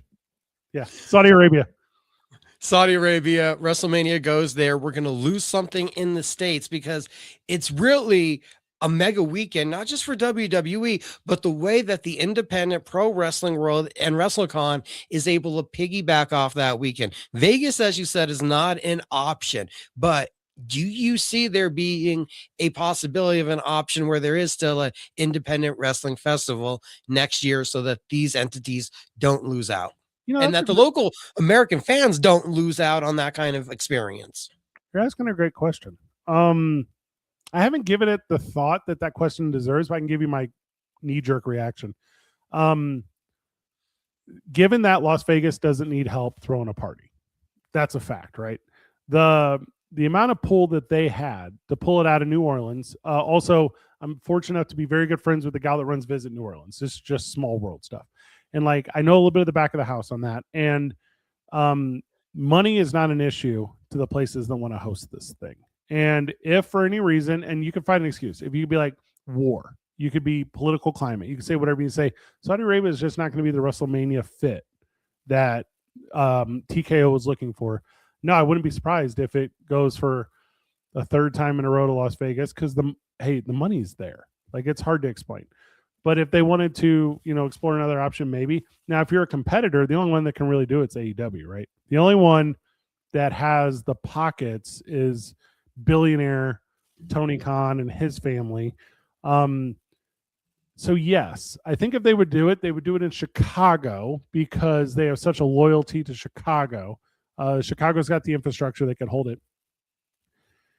If they were to do it, and I'm not saying they will, but if they were to do it, you would find what? You would find a venue big enough. The convention center in Chicago is huge, but it's not that feel, right? In April's tough because Baseball's in full swing. You're not going to be able to do it at Wrigley.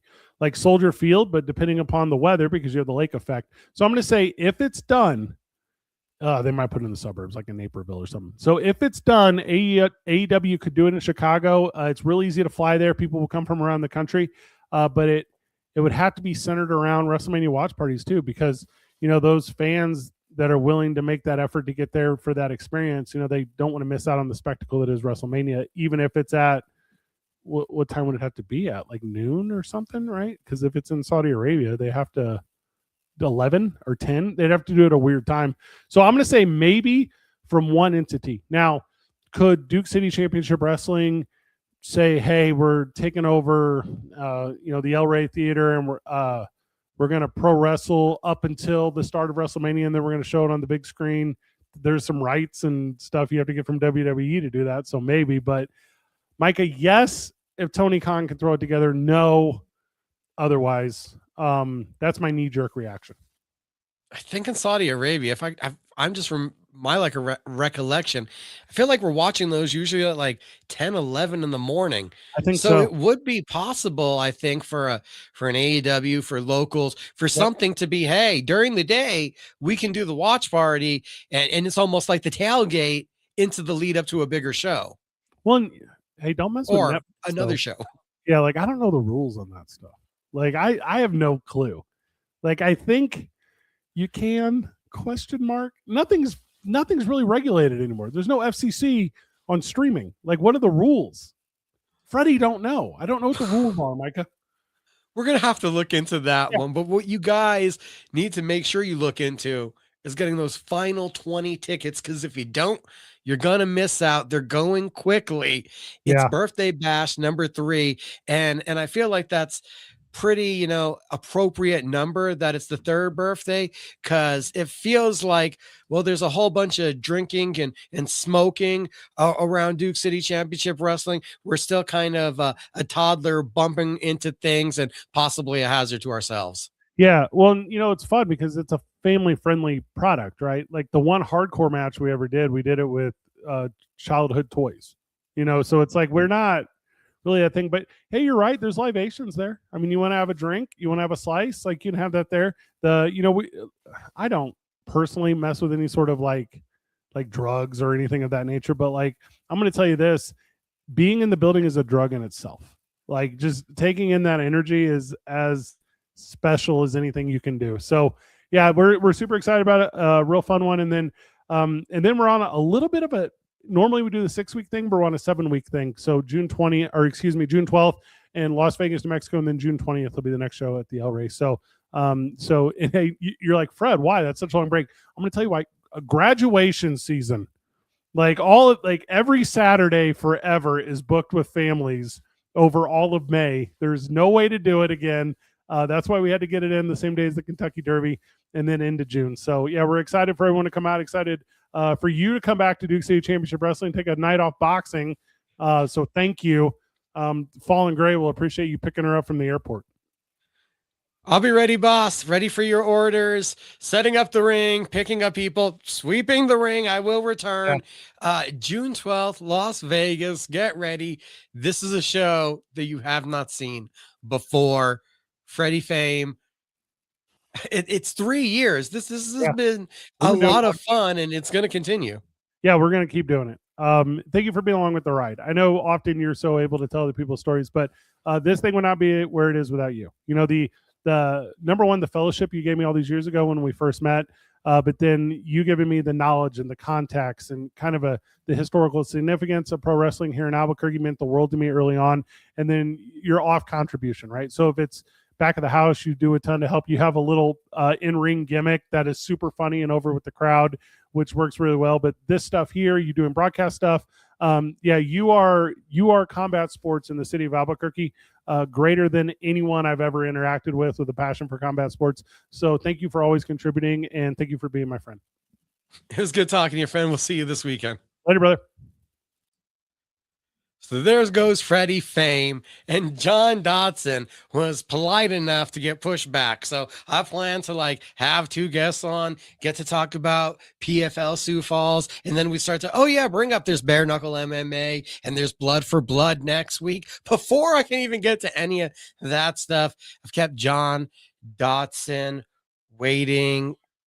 I think he's gonna be there. Well, actually, looks like he might need a minute. So actually, how about I do get on over here real quick, and I'm gonna talk about some MMA that's going on this week. We're gonna screen share everybody so you can see this. The PFL Sioux Falls, not your landmark destination, but my gosh, the PFL returns. It's Saturday night, and you're great if you have the ESPN app because you can watch this back. You can be at Duke City Championship Wrestling. You can see the third birthday bash, and then you can go home and watch some great MMA. That great MMA card, at least what I'm feeling is going to be great. We're going to have Logan Storley, Flory Zaili in the main event, elite wrestler versus a well-rounded, dynamic finisher. I feel like this is the kind of fight that is going to push Logan Storley. He has the pressure of the high-credential wrestling. He has been to the top of Bellator, and now he is at home. He is the ticket seller. Zaili is more fluid, more opportunistic, has a more varied striking attack. But can he stay off of his back? Will he be able to get up, or is he going to just have to be very defensive in the guard? Storley, he gets clean entries, and he could probably grind to a 30-27. You got to force the scrambles. You have to make your opponent work. Most likely, you could think about a decision for Storley, but Zaili, he's going to be the opportunistic one, and if he pulls it out, it's going to be a dynamic highlight reel kind of moment.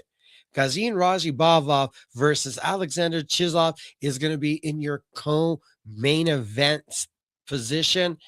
And Rajibavov has been a PFL tournament winner. He is a world-class Sambo fighter, well-rounded everywhere it goes. Chizov, a surging finisher coming off of a big knockout streak to control the experience, the composure versus a damaging fighter who comes after it and is aggressive early. Not to mention, Rajibavov does look to get back into the win column. He had the streak snapped. I think that he's going to be highly motivated. Pivotal in the light heavyweight division, you get Simon Powell versus Emiliano Sordi, youth and athleticism versus a veteran striker, a former PFL champion in Emiliano Sordi. Sordi is long, athletic, dangerous, and a clean striker with excellent finishing instincts. Sordi, he can work with pressure. He can be a counter striker. He is good in the clinch, and he is durable. He has been the more tested of the two and is the veteran. He's going to have to make it, though, ugly to stay out of the space that a key, young, athletic guy like Powell is going to be trying to offer up. Heavyweight division, you have Renan Ferreira looking to return after the loss to Francis Ngannou, taking on Sergey Bulletini. And size matters here. And Ferreira is a absolutely massive individual, a big power puncher. He is dangerous early. Bulletini, more experienced, more composed, but less athletic. And I think that means something. I think that there's a big chip on the shoulder from Ferreira. Look for him to come and make a statement, be ultra aggressive in this one. The bantamweight division, another big one here is they're looking to sort out who could become the world champion for PFL. Magomedov, Leandro Higo, two Bellator veterans, elite grappler in Magomedov, dangerous opportunistic submission artist in Higo, relentless wrestling and wrestler control versus slick Brazilian jiu-jitsu. Both guys very experienced. We've seen their chops in Bellator.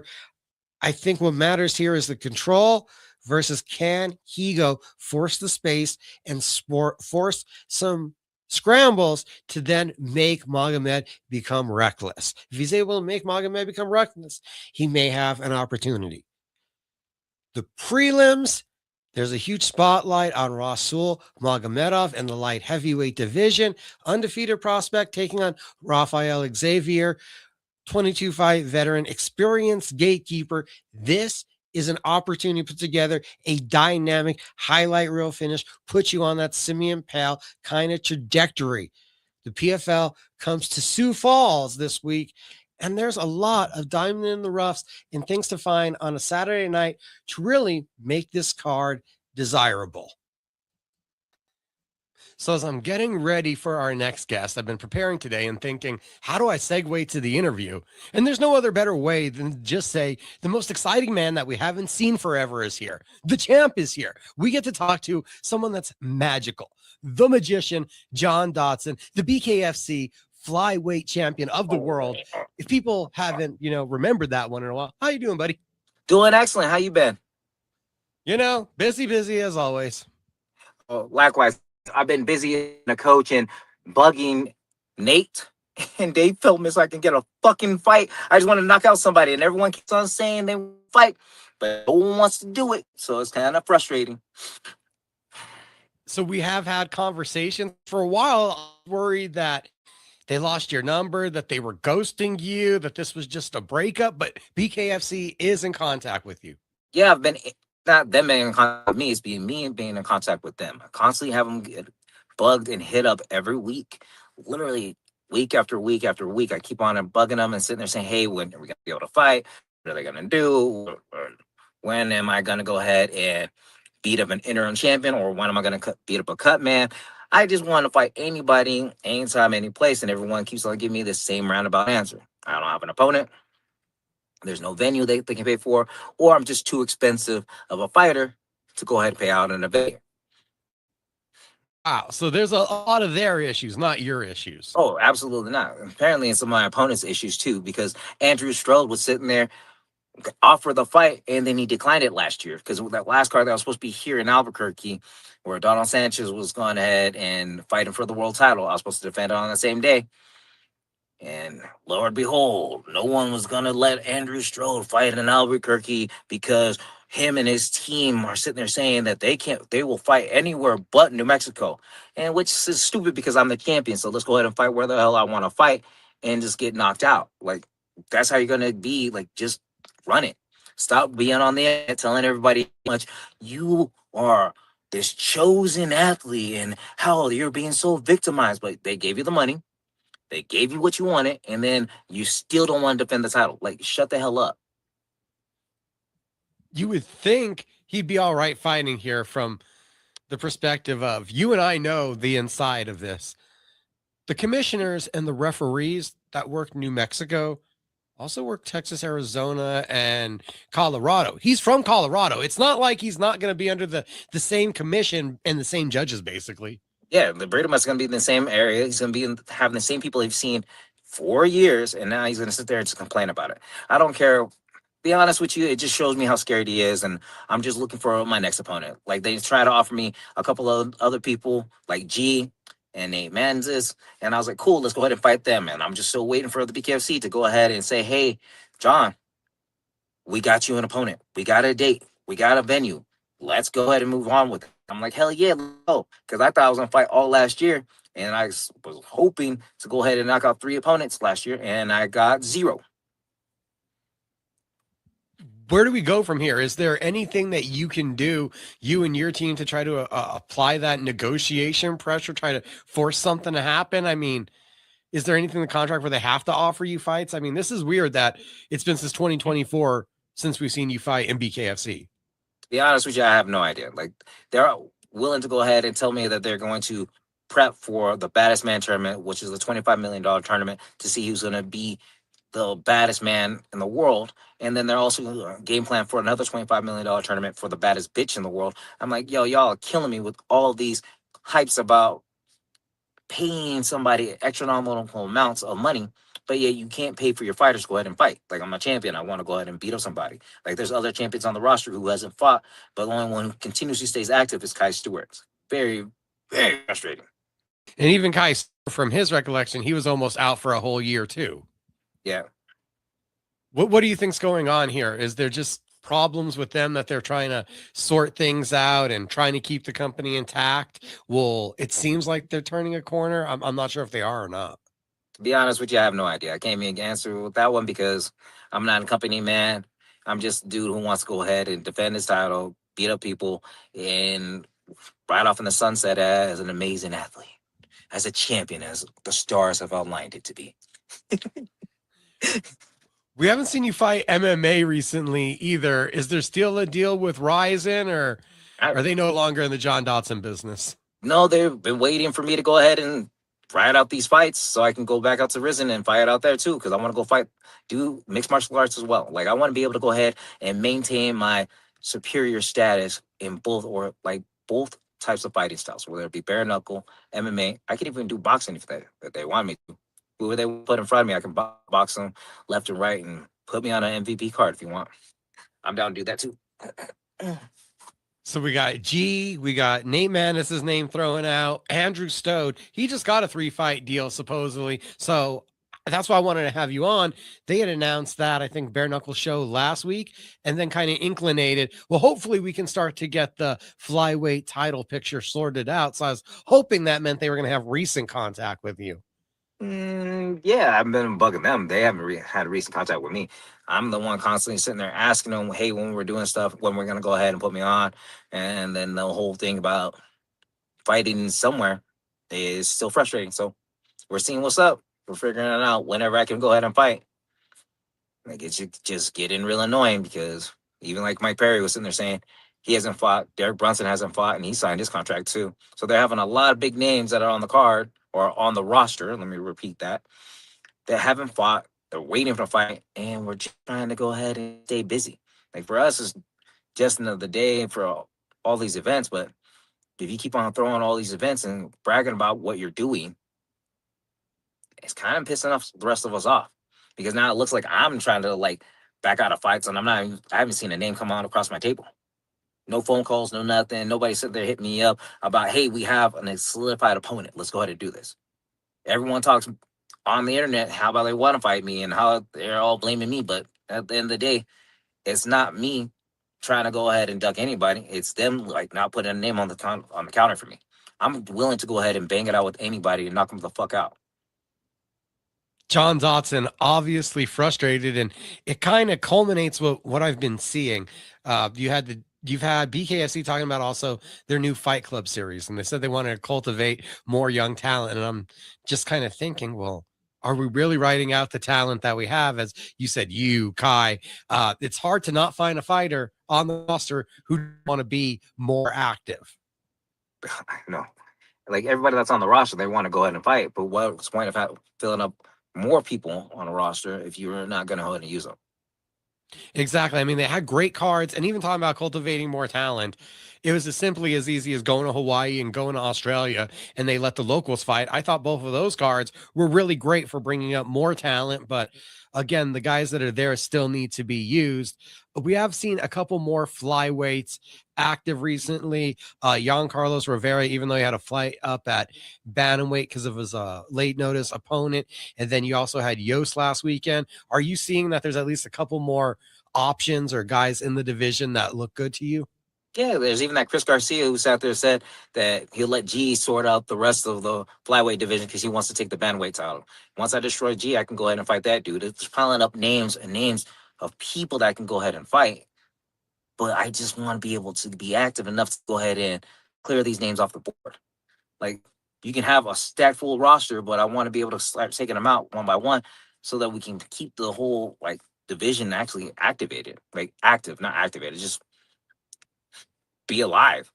Technically, they're just sitting there saying the champ is dead, and I'm not dead. I'm still alive. I've been waiting for somebody to beat up.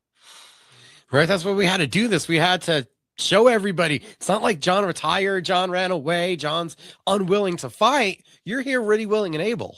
Yeah, I'm ready to go. Just waiting for just somebody to play with.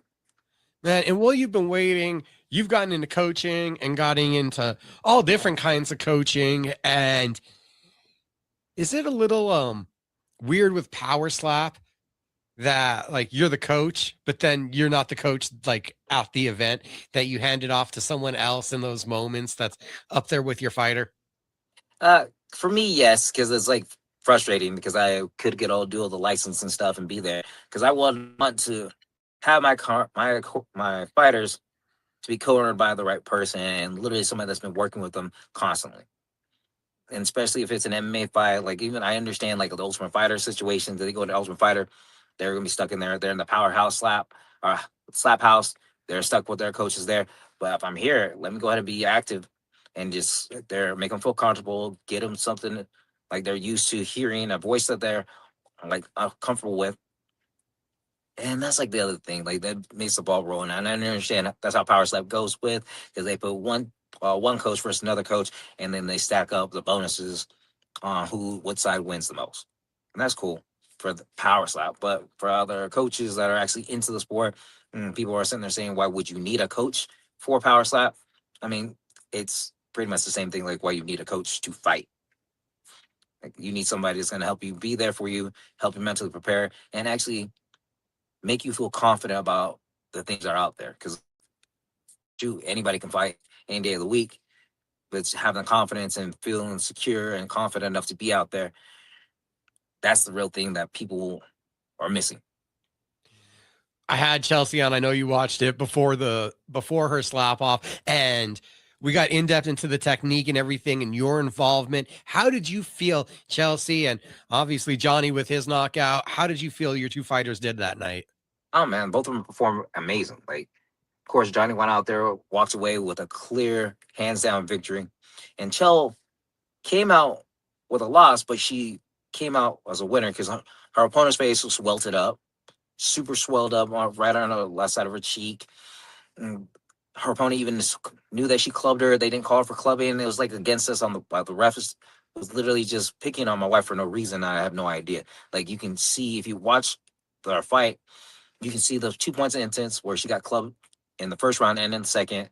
They only call her for clubbing, and they're just the ref is just having some weird issues with himself. So I don't know if he was feeling himself. I don't know if he was nervous or something that was along the line. He just had to hate the Dodsons.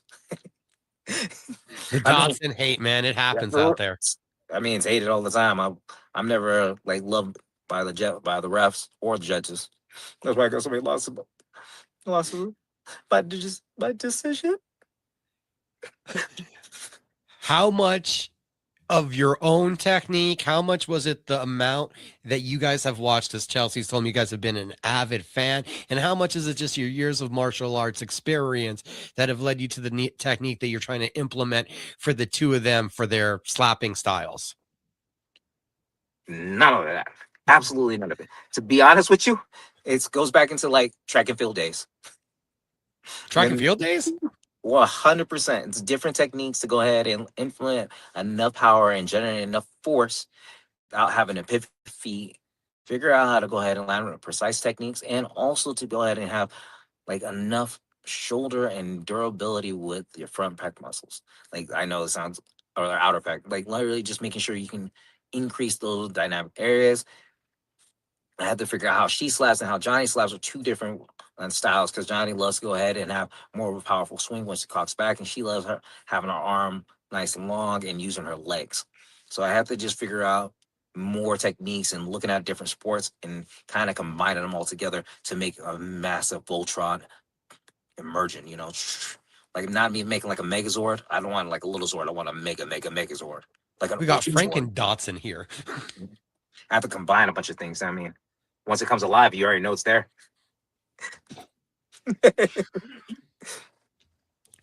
And also, the MMA team is out there doing big things. You have a couple champions. You also had a recent successful trip to Colorado. What has it been like last year watching the progression of Jalen Fuller? Man, watching the progression of Jalen Fuller is amazing because he should be the next one to get that call. Let's go in the UFC and actually make a real title run. He's that dude who could be easily the champion in the UFC, right? In the next couple of years. I think they just need to jump on board, realize that this dude is the real deal instead of trying to put him on the back burner. Because everybody that they put in front of him that they thought was going to be the next person, Jalen shut him down. He's done that against a bunch of top prospects. And for a guy that we all know as a flashy striker, the quick knockouts, now his submission game has been exploding and putting guys aware.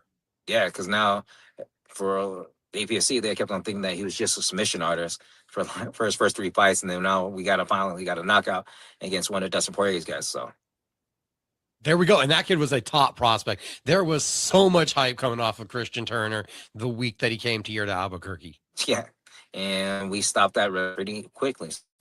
I can't wait for the progression for him and see what's next in line for him. Like next week, we're going to go up to Colorado for Elijah Lucero and Julian Barros. They're going to go out there, perform at Alamosa's Nemesis Fighting Championships, and they're going to go out there and do work. I know that those two are going to be amazing out there as well.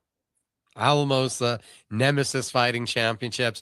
Just hearing that, my gosh, the amount of memories that brings back. The old school. Yeah, me too. Like I remember fighting on one of those cards and going out there with a flying knee and launching myself halfway across the ring.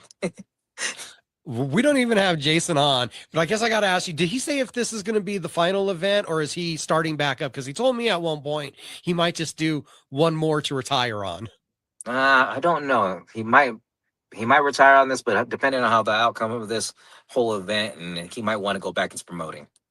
Oh, okay. So never say never. Nemesis, guys, if you're in the Colorado area, northern New Mexico, believe me, it's definitely a show to get out and watch. On that Colorado talk, you were just there recently also, I believe, with Henry Barahona. Tell us about his performance, and he's overcome a lot here in the last year. Yeah, absolutely. He can overcome so much adversity for himself because he had a lot of self-doubt and wondering what he should be doing next. Because like the last 2 opponents that he had, he should have been able to go ahead and walk right through them. And this was a good test for him to see a rising uppercomer who's very strong, very durable, and he's one of those dudes who's like gonna be to make him quit. And Henry went out there, took the short notice fight, and beat the brakes off the dude. He had moments where he was getting outperformed, and then all of a sudden he tallied up enough body shots to rally his own like offense and finish the fight the way he wanted to. Of course, Chelsea's going to have glowing things to say about you as a coach. Of course, Jalen has felt magic since you two got together, but no one has been more convicted about how great you are as a coach than Nick Gonzalez.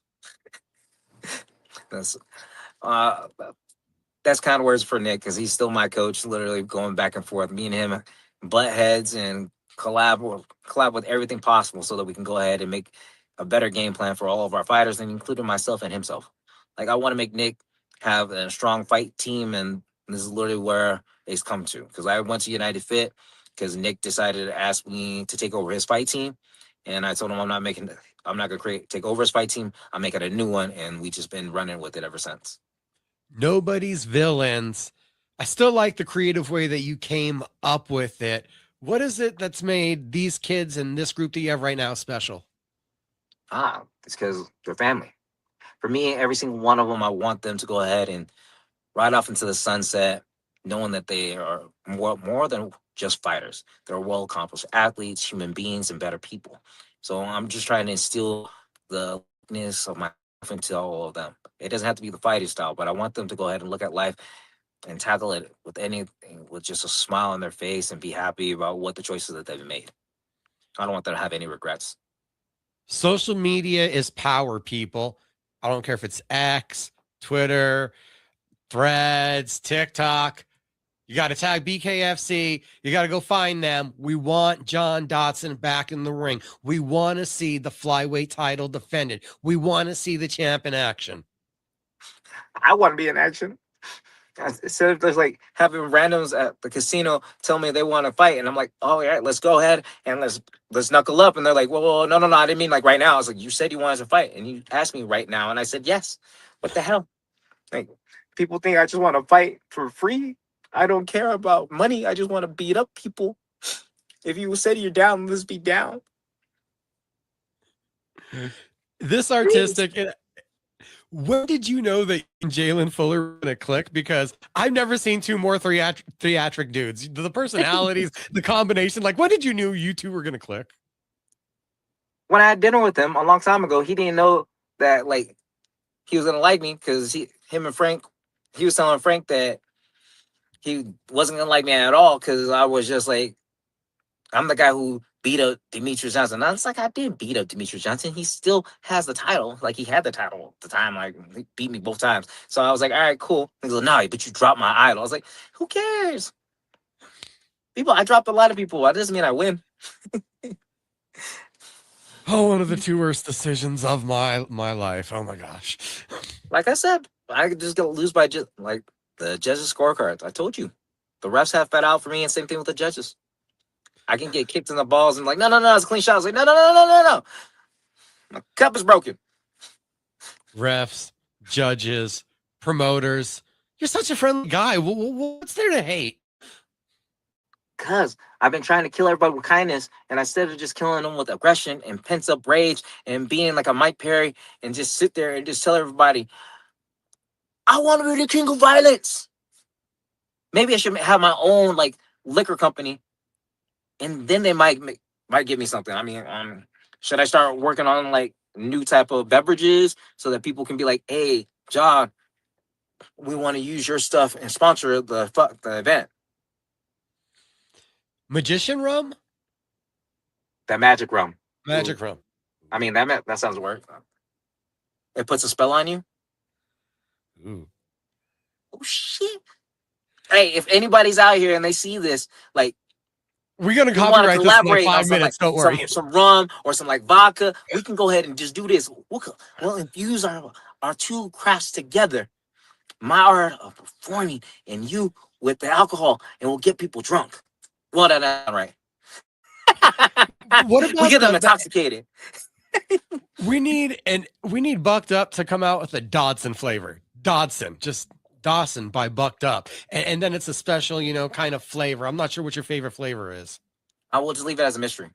Ooh, see, mystery flavor. See, you got the magician, you got the little question mark and a top hat on there. Yeah, see, now we're thinking we gotta have more branding out there so that you just become, I guess, undeniable for them. All right, Bucked Up, you heard it. We're gonna make a mystery flavor, Bucked Up, and we're gonna call it the Dodson. The Dodson. It'll keep you a flyweight. Oh, let's go with that. Let's do that. Mm-hmm. See, we're working now. We're creating. We get in here. We're gonna start getting things out there. Not to mention, you've already been creative. You have several times over printed out and started doing things in the merchandise and apparel world. Yeah, because like Nobody's Villain was already an apparel company that I've already started. And then I was like, oh, shoot, well, I'll just turn it to an MMA and just keep the same name because I wanted to be Nobody's Villains and everybody's heroes. Because everybody who want to sit there and just downplay their own likeness, life, you're always going to be the villain of somebody else's story, but you always want to rise to the occasion to be the hero of everyone's story. John Dodson, he's amazing. He's the champion. We need to see him in action. And his family's probably wondering where he is as I've trapped him away from them for this interview. It was a pleasure having you on my fight show. Oh, no problem, brother. Thank you. It's always a pleasure to be on there. We'll talk to you soon. I'll see you soon.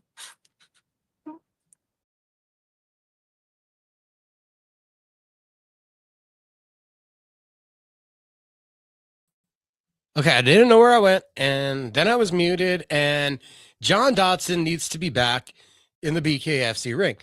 BKFC should want their flyweight champion to fight. This past weekend, BKFC in Clearwater, we had a couple more flyweights with some great performances. We have the challengers starting to build up. We have an interim champion. You got Andrew Strode. He signed a new three-fight deal. We got a territory, Albuquerque, New Mexico. BKFC has been down here several times. BKFC should be back. John Dodson should get to unify the titles.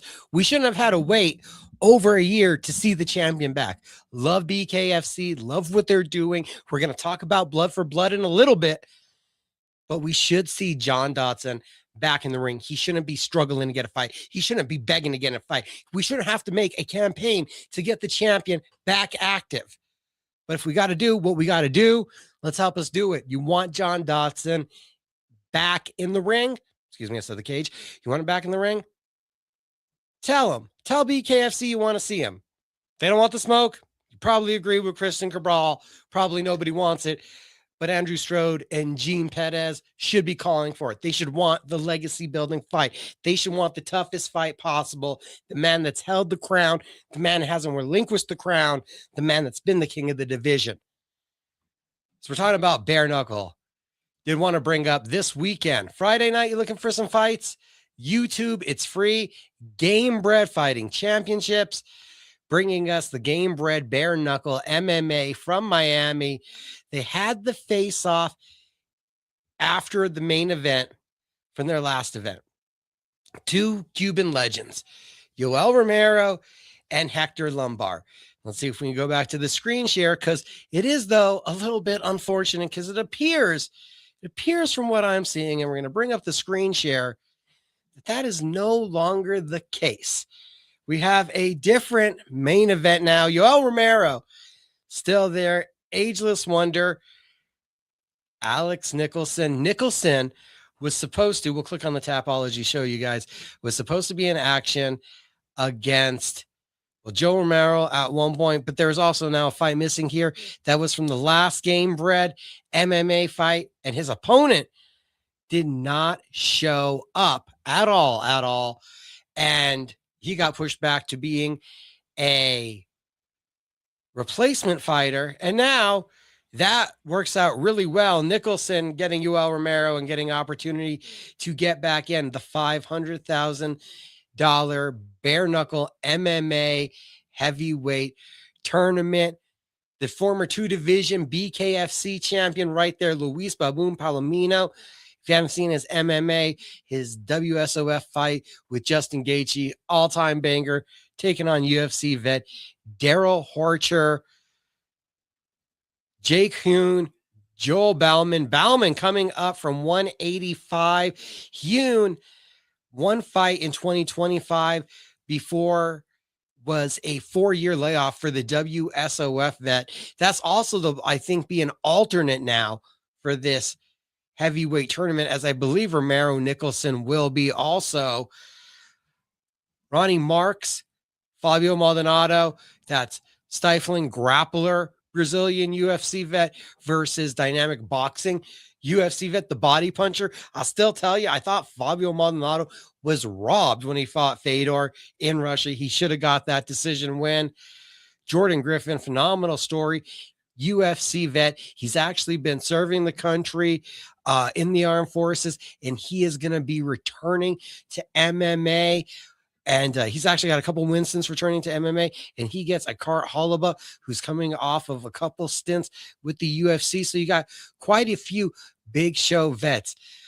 Marcos Rogerio de Lima, long time in the UFC, Brazilian Jiu-Jitsu black belt, heavy-handed.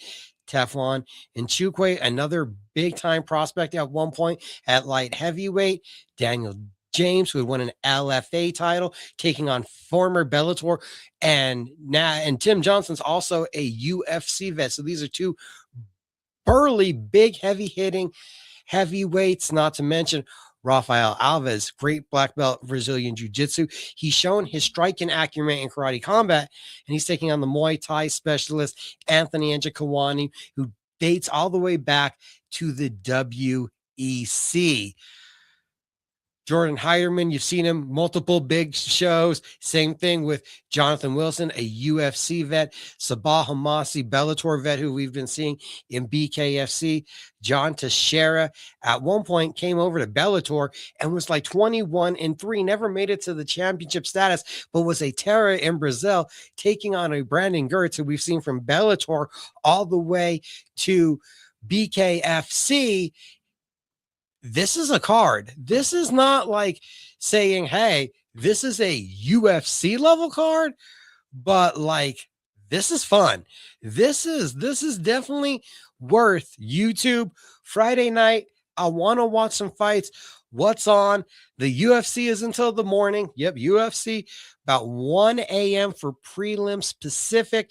MMA After Hours we were talking about today. Me and Mr. Michael Carlisle with your main card at about 6 p.m. Pacific time. So yeah, early morning for the UFC. Friday night, you want some fights. This bare knuckle card, I could see it being entertaining. I could definitely see it being entertaining Saturday night. If you still up for fights, I already went over for you what was happening with the PFL, but I still suggest that you join us, El Rey Theater, Duke City Championship Wrestling, celebrate the 3rd birthday. And that gives us a huge weekend ahead of us. A huge, beautiful, big weekend of action is to come. And right now, it's my pleasure to welcome back to my fight show, the meme machine, Steve Garcia. How you doing, friend? I'm good. If you notice my shirt, I'm soaked. So I just got sauna, so bear with me. But I'm here for you guys, and I'm here for you, Micah. So yeah, let's do this. Why not? An absolute major event upcoming for you. This is going to be more of a fun review, everybody. We're going to also have Steve on Cage Minds Fight Hour for a long, more in-depth thing. But everybody wants to know every time they talk to you, how's it feel? What was it like to get the call to be on the White House card? It was nice, man. We weren't sure what was going to happen. I got a phone call Monday. I'll try not to, I've told this story so many times, but I was on a Monday, get a phone call from Hunter. Actually, my manager, Jason House, he told me that he had Hunter on the phone, and I pretty much had an on-the-spot interview with Hunter, and told me that there was potential of me fighting Diego Lopez. I was not to say anything. Nothing was certain, so I just kind of left it, kind of like how it was after the fight or after the interview. And then the rest of the week, we ended up just not hearing anything. So then I started to doubt that I had the fight or not. Maybe I failed the interview. And then I found out just like everybody else did. I'll give you guys like a small insight. Like I was running some hill sprints on Saturday where I like to go. And at the top of the hills, I kind of have like my prayer with like God and stuff. And while I was running too, I kept visualizing my name on the screen when they announced the card. And my wife was just like there for me, just being like, hey, like, because there's a couple fights that like, oh, this fight fell through at the White House and stuff. And my wife, Mariah, she's like, well, if people already kind of know if they're on the card or not, and you don't have a verification, maybe you're not on the card. Like, I just don't want you to get your hopes up, you know? She's like, I'm with you no matter what, like, I'm gonna support you. And I was like, okay. So like, she always had my back in that type of situation. And like I said, like after I prayed like on the mountain, man, I just kind of just, had peace. And I was like, all right, cool. So I went back, fast forwarded to where they announced the fight. I'm just chilling in my room. My son wasn't feeling that good. And I see my name on the screen just like I visualized it. And I ran in my closet, got my ball cap that says America on it. And I was through the roof, man. Got, I don't know, maybe 10, 15 calls all at one time. I probably had about 75 messages in my inbox or whatever. And it was just a chaotic moment, but a special moment, So that was the whole kind of week experience leading to the announcement. This card is special. And I don't know if you'll agree with me or not, but it feels like everyone should have like flag themed trunks for this one. Everyone should represent their country. Like, it's pretty big that this is America at the White House. So all of you Americans should basically have a flag wrapped around you. I know, man. Like I requested it from my management, and I had two options, red or blue. And I was like, I want red, white, and blue. And they're like, no, you don't get that. I was like, come on, dog. I was like, even give me like something. But yeah, I should be walking out in blue shorts. I don't know. They didn't give me nothing special. But if I can get it, man, if we can push for it, I want the USA to be loud and proud, on that day, June 14th. You've obviously been studying and watching Diego Lopez now that he's the opponent. Have you finally like assessed and come to a number of how many different haircuts he has? Yeah, one. Yeah, he has his little mullet. You know what I mean? So I got Gilbert Urbina in the gym if I want to look with a mullet on there. So I got a little look, but no, he's it helps with the visualization, I guess. But yeah, no, he sticks to his mullet, man. I don't know I don't know if it's a signature. I don't know if he's confused, if he wants, I don't know. But hey, more power to you, brother. I don't know. That ain't me. Imagine me with a mullet, bro. It'd be weird. Imagine that. I'm like, bro, I'm gonna grow it out. We're gonna both have mullets. Nah, son, ain't gonna happen. I'm somewhere in there with who's more likely to quit the UFC and become a hairdresser? Is it Diego Lopez or Charles Oliveira? Charles Oliveira probably be better. I'll probably go with Charles Oliveira. He got the precision of bleaching. Yeah, he has the color, and Diego just looks like he just, wakes up in the morning, brushes out the back of his head, and then he calls it a day. I don't know. Who knows? All right. Well, we got a couple questions to ask, Steve. Let's see if I can adjust the screen real quick, and I bring an image up on screen. So let's play which seat would you choose? Now, this is obviously the boxing version of the game. We also have an MMA version. For me, there's an easy choice, but I'm kind of wondering if you can see it or if you need some help, let me know. I just zoomed in, so the recording part's kind of blocking off aisle number 2, but I'm trying to see. You might just have to help me out with him, but yeah. So number 2 is Tank and Floyd. Okay. All right. And then so 1 is what, Ryan Garcia and David Haney? Yeah. David Haney. Ali and Tyson is 3. Fury and Joshua is 5. Canelo and Crawford is 14. Stevenson and Teofimo, okay. And then who's this? Connor and Eubank that just had the back-to-back. Connor Ben. Gotcha. Yeah, your Zuffa brethren. Yeah.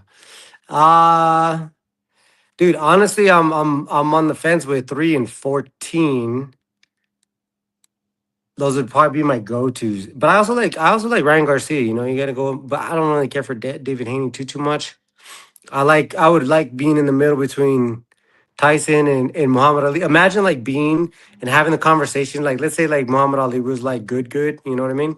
Having a conversation between him and Mike Tyson, bro. That's freaking inspo right there.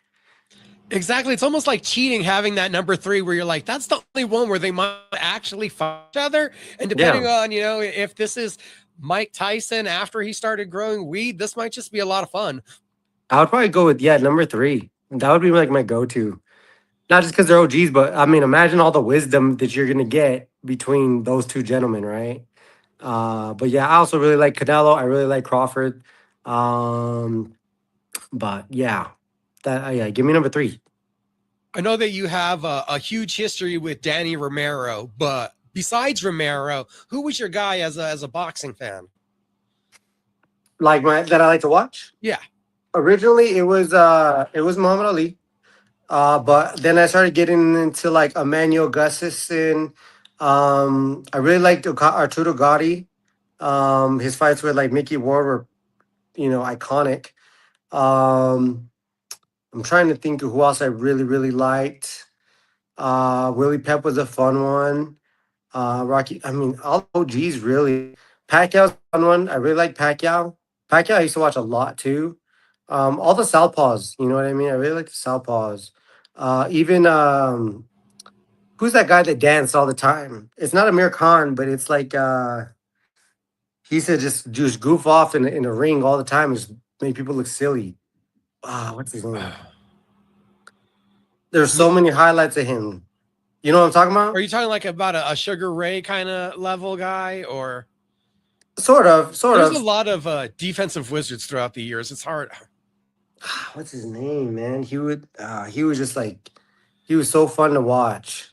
I can't think of his name right now. So we're finding out Steve's much more of a student of boxing than we ever knew. I love boxing. Honestly, it's huge. It's a huge part of my game. Like I said, I grew up with Danny Romero. I really like to watch Robert Duran. That's who really inspired Danny. And so I really took to Robert Duran, a big hitter, heavy hitter. Not the biggest Julio Cesar Chavez, but he fought really well. That was another Danny's fave. But Oscar was a fun one to watch. Some of these guys were really fun to watch. Sosa is fun to watch. Nonito Donaire was fun to watch. Like I said, there's a whole list of people that I just would just go down a rabbit hole and I would just watch for, hours at a time. A lot of the new ones, I mean, everybody that's in sports and combat sports knows and wants to be Canelo. You know what I mean? Everybody wants to be fast like Ryan Garcia. So there's that. But yeah, man, boxing is awesome. I love it because I feel like it's most challenging because you only have two weapons. Well, actually, you probably have a little bit more. You have your footwork, head movement, and you have your left and right hand, right? So you got a little bit more, but that's what makes it hard. Because like in MMA, there's so many ways to win, which means there's so many ways to lose. So margin for error, is much much harder in boxing because you definitely have to figure out how to connect it on the chin or in the body. When in MMA, you're going to probably find a leg and a calf, a body, head. That doesn't work. Take it down. Do some grappling. Do some chokes. So many variations that you can just come up with in MMA. So I have so much respect for boxing. Let's go to the MMA side of this equation. And okay. I don't know if you can let me know if you have any problems seeing this one. It's a little more interesting and a little more you might have to actually really break up some fights. Dang, bro, this is crazy. This is crazy. Is number 5 Werdum? That's Werdum, right?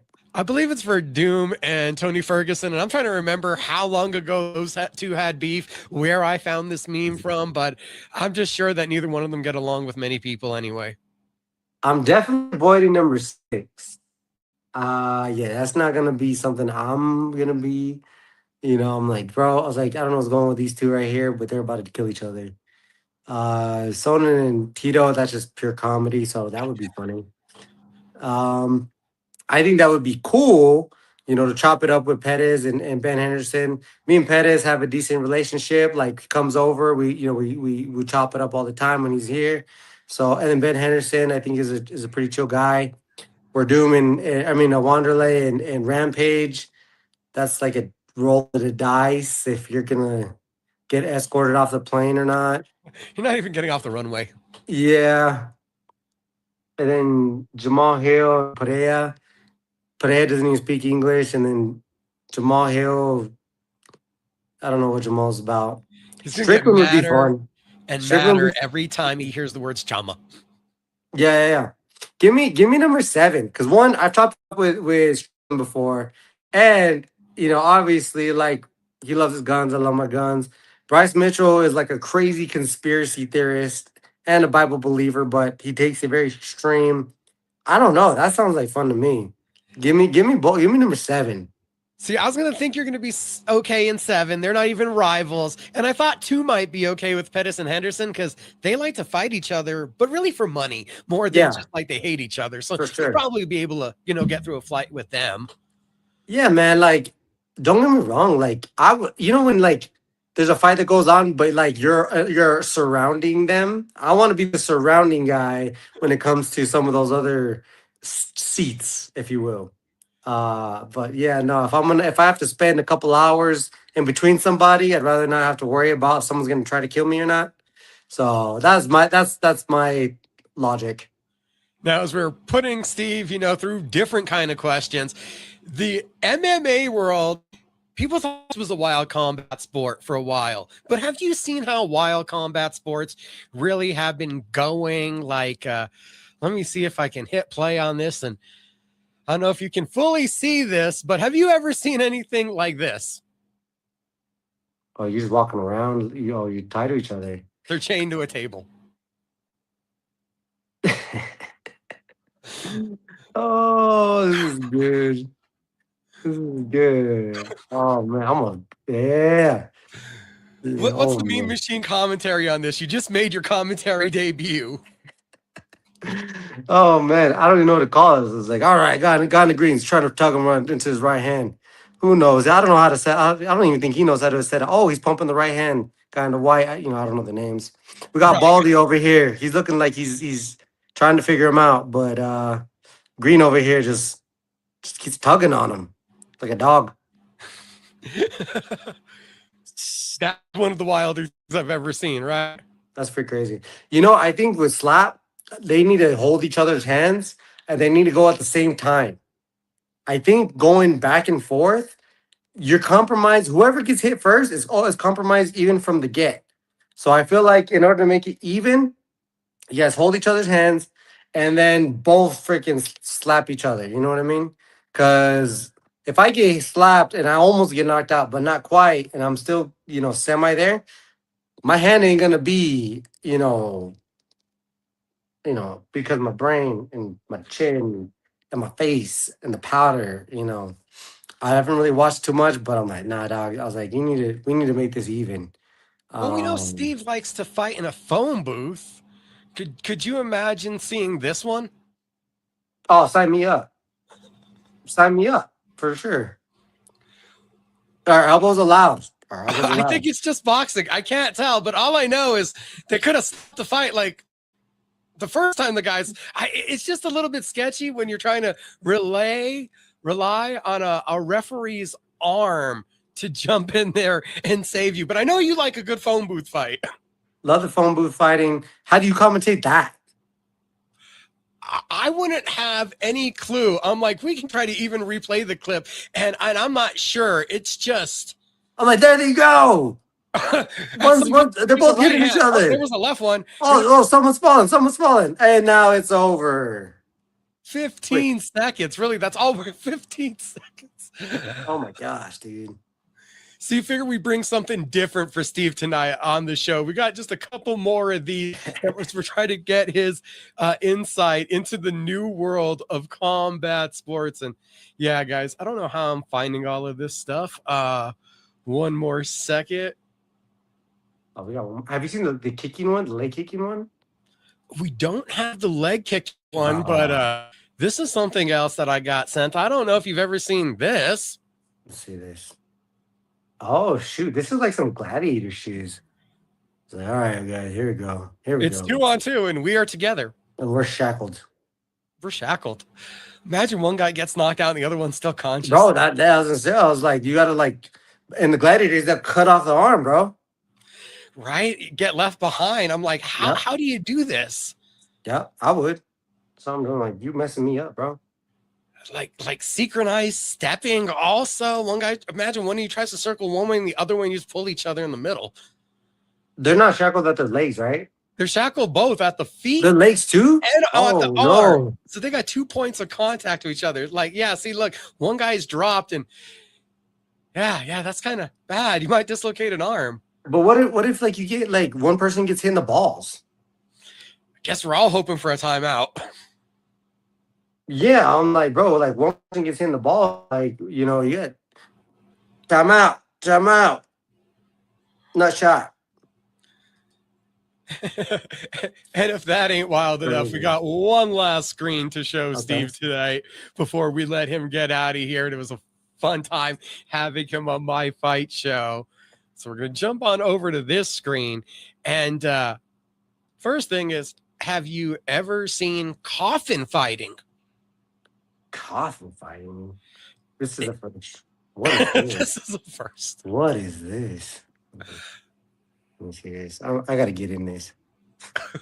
What the heck? Bro, this is with the things that people are coming up with. This is crazy. And they're probably Russian. I am not sure where that one comes from. There's not many highlights. But in the same vein, well, give me a second to scroll on this page. Who comes with it like, bro, it'd be sick if we just start fighting in a coffin? Like, how about like shove you in a tire? Hey, dog, I'm going to swirly you, but I'm going to do this with the tire. With a tire. I'm not even sure what the point of this is. At some point, they're like, if I can hold you or get your body all the way in the tire, I've won. What in the world? But how? Like, get your ass in there. What you doing in there? Get in that tire. There you go. Get the feet in. Get the feet in. Get the feet in. Head up. We did in elementary school. Head up. Head up. Push the head in. Push the head. Oh, okay. You got the ride. Got the wrist ride. Okay. Take away the hands to stop it. All right. Yeah, there you go. Crunch the head. Now, dude, pull them out. Stick them back in there. Oh, there he goes. There he goes. I think that was a And- victory. Yeah, I don't. They're reaching here. They're reaching here. Like, it's kind of funny. It's more funny than anything, but they're reaching. Well, if you haven't seen that, Oh yeah, no, dude. This is like, bro, like road rage. This is road rage fighting championship right here. this is really what's that's called? Oh no, it's card-jitsu. This is card-jitsu. Card-jitsu. Okay, all right. I told you not to touch my channel. Don't touch my radio. I saw if they fall out of the car, they have to reset them in the Oh, car. man, just like you better take this off. Wait till I take off this seatbelt. I'll be choking with the seatbelt. Exactly. You know what I mean? That's why you take it off right away. You're like, I don't want to get the choke in. It's amazing, actually, on this page and around the internet, how many of these highlights I've seen. Because yeah, there it is. If you get There you stuck go. with the seatbelt on, you're trying to fight right out of the choke. And Nah, dog, I'm pulling on that lever. Pull the lever on, the seat collapse, hop on top, hit you with a nice couple piece, combo. But can they fight or is it just grappling? this is all grappling, just card Oh, jujitsu. wow. You said. Damn.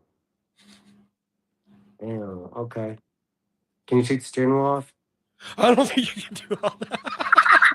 Can you take the steering wheel off? Boom, boom.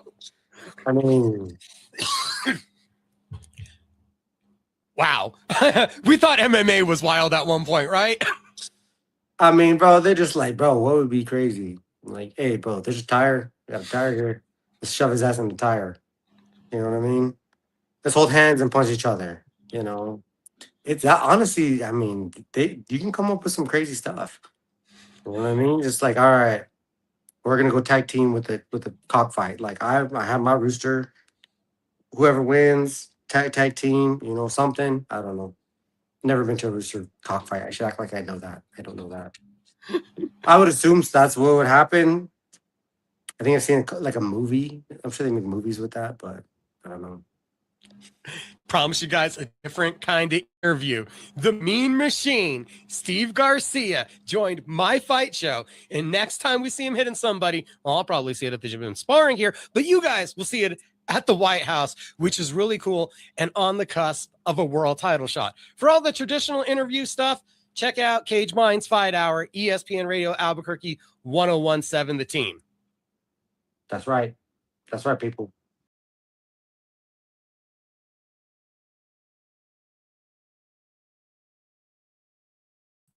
The Meme Machine, Steve Garcia on my fight show. A couple weeks away. We're going to have him back around on the website at cageminds.com. He'll be a guest on the Cage Minds Fight Hour, ESPN Radio Albuquerque. I think we're tentatively scheduled for about 3 weeks. So 3 more episodes of that. This week, breaking news for you guys is Fred Slow was already giving a bunch of breaking news about Duke City Championship Wrestling and the birthday bash on Saturday. Saturday during the day, the guest has been confirmed while we were on the show, getting notification, a thumbs up. Coach Mike Winklejohn, ESPN Radio Albuquerque, 1017, The Team. That's 9 a.m. to 10 a.m. Cage Minds Fight Hour, cageminds.com. If you miss it, Apple Podcasts, Spotify. Tomorrow, Pro Wrestling After Hours. There's a whole lot coming out of WWE from WrestleMania 42. Fred Slow was there live. There's a whole lot going on with AEW as Darby Allin is the world champion and they are heading towards a forbidden door opening up. There is Double or Nothing ahead. We have a lot to talk about tomorrow. Pro Wrestling After Hours, BKFC results from Clearwater, UFC results from this past weekend. Visit cageminds.com for all the content. We got breaking news also today about the debut of BKFC in Nashville in June and the return of former lightweight title challenger Tony Loco Soto. Go over the website to see who he's fighting, where they're fighting, and get the details on the backstory of why this one is crucial to the lightweight division. Visit Cage Minds Combat Sports News on Facebook and YouTube. It's Cage Minds _CSN on your Instagram, your X, your Threads, your TikTok, across the social media spectrum. This is where combat sports lives. Enjoy the entertainment, keep fighting, and maybe we'll see you Saturday night. El Rey Theater, Duke City Championship Wrestling turns 3. Maybe you're still an MMA fan. Don't forget PFL Sioux Falls Saturday night. Friday night, Game Bred Bare Knuckle MMA, free in YouTube. And it's a pretty quality card. We got one last comment. It's been a long night. It's been a good night. You guys have a great night. Thanks for watching. Oh, wait. Robbie Ray Images, because the photos from CFC6 are coming out. Instagram, Combat Fighting Championships, the photos, the visualization. If you weren't there in El Paso, the work is coming out. I've seen it. It's fire. I forgot to say Robbie Ray Images enough tonight. Barber Gabe's Fades couldn't do enough without their support, and looking good thanks to the Barbers Are Us Beard Bomb. Shout out to Talk ABQ where we're at it, and everybody have a great one.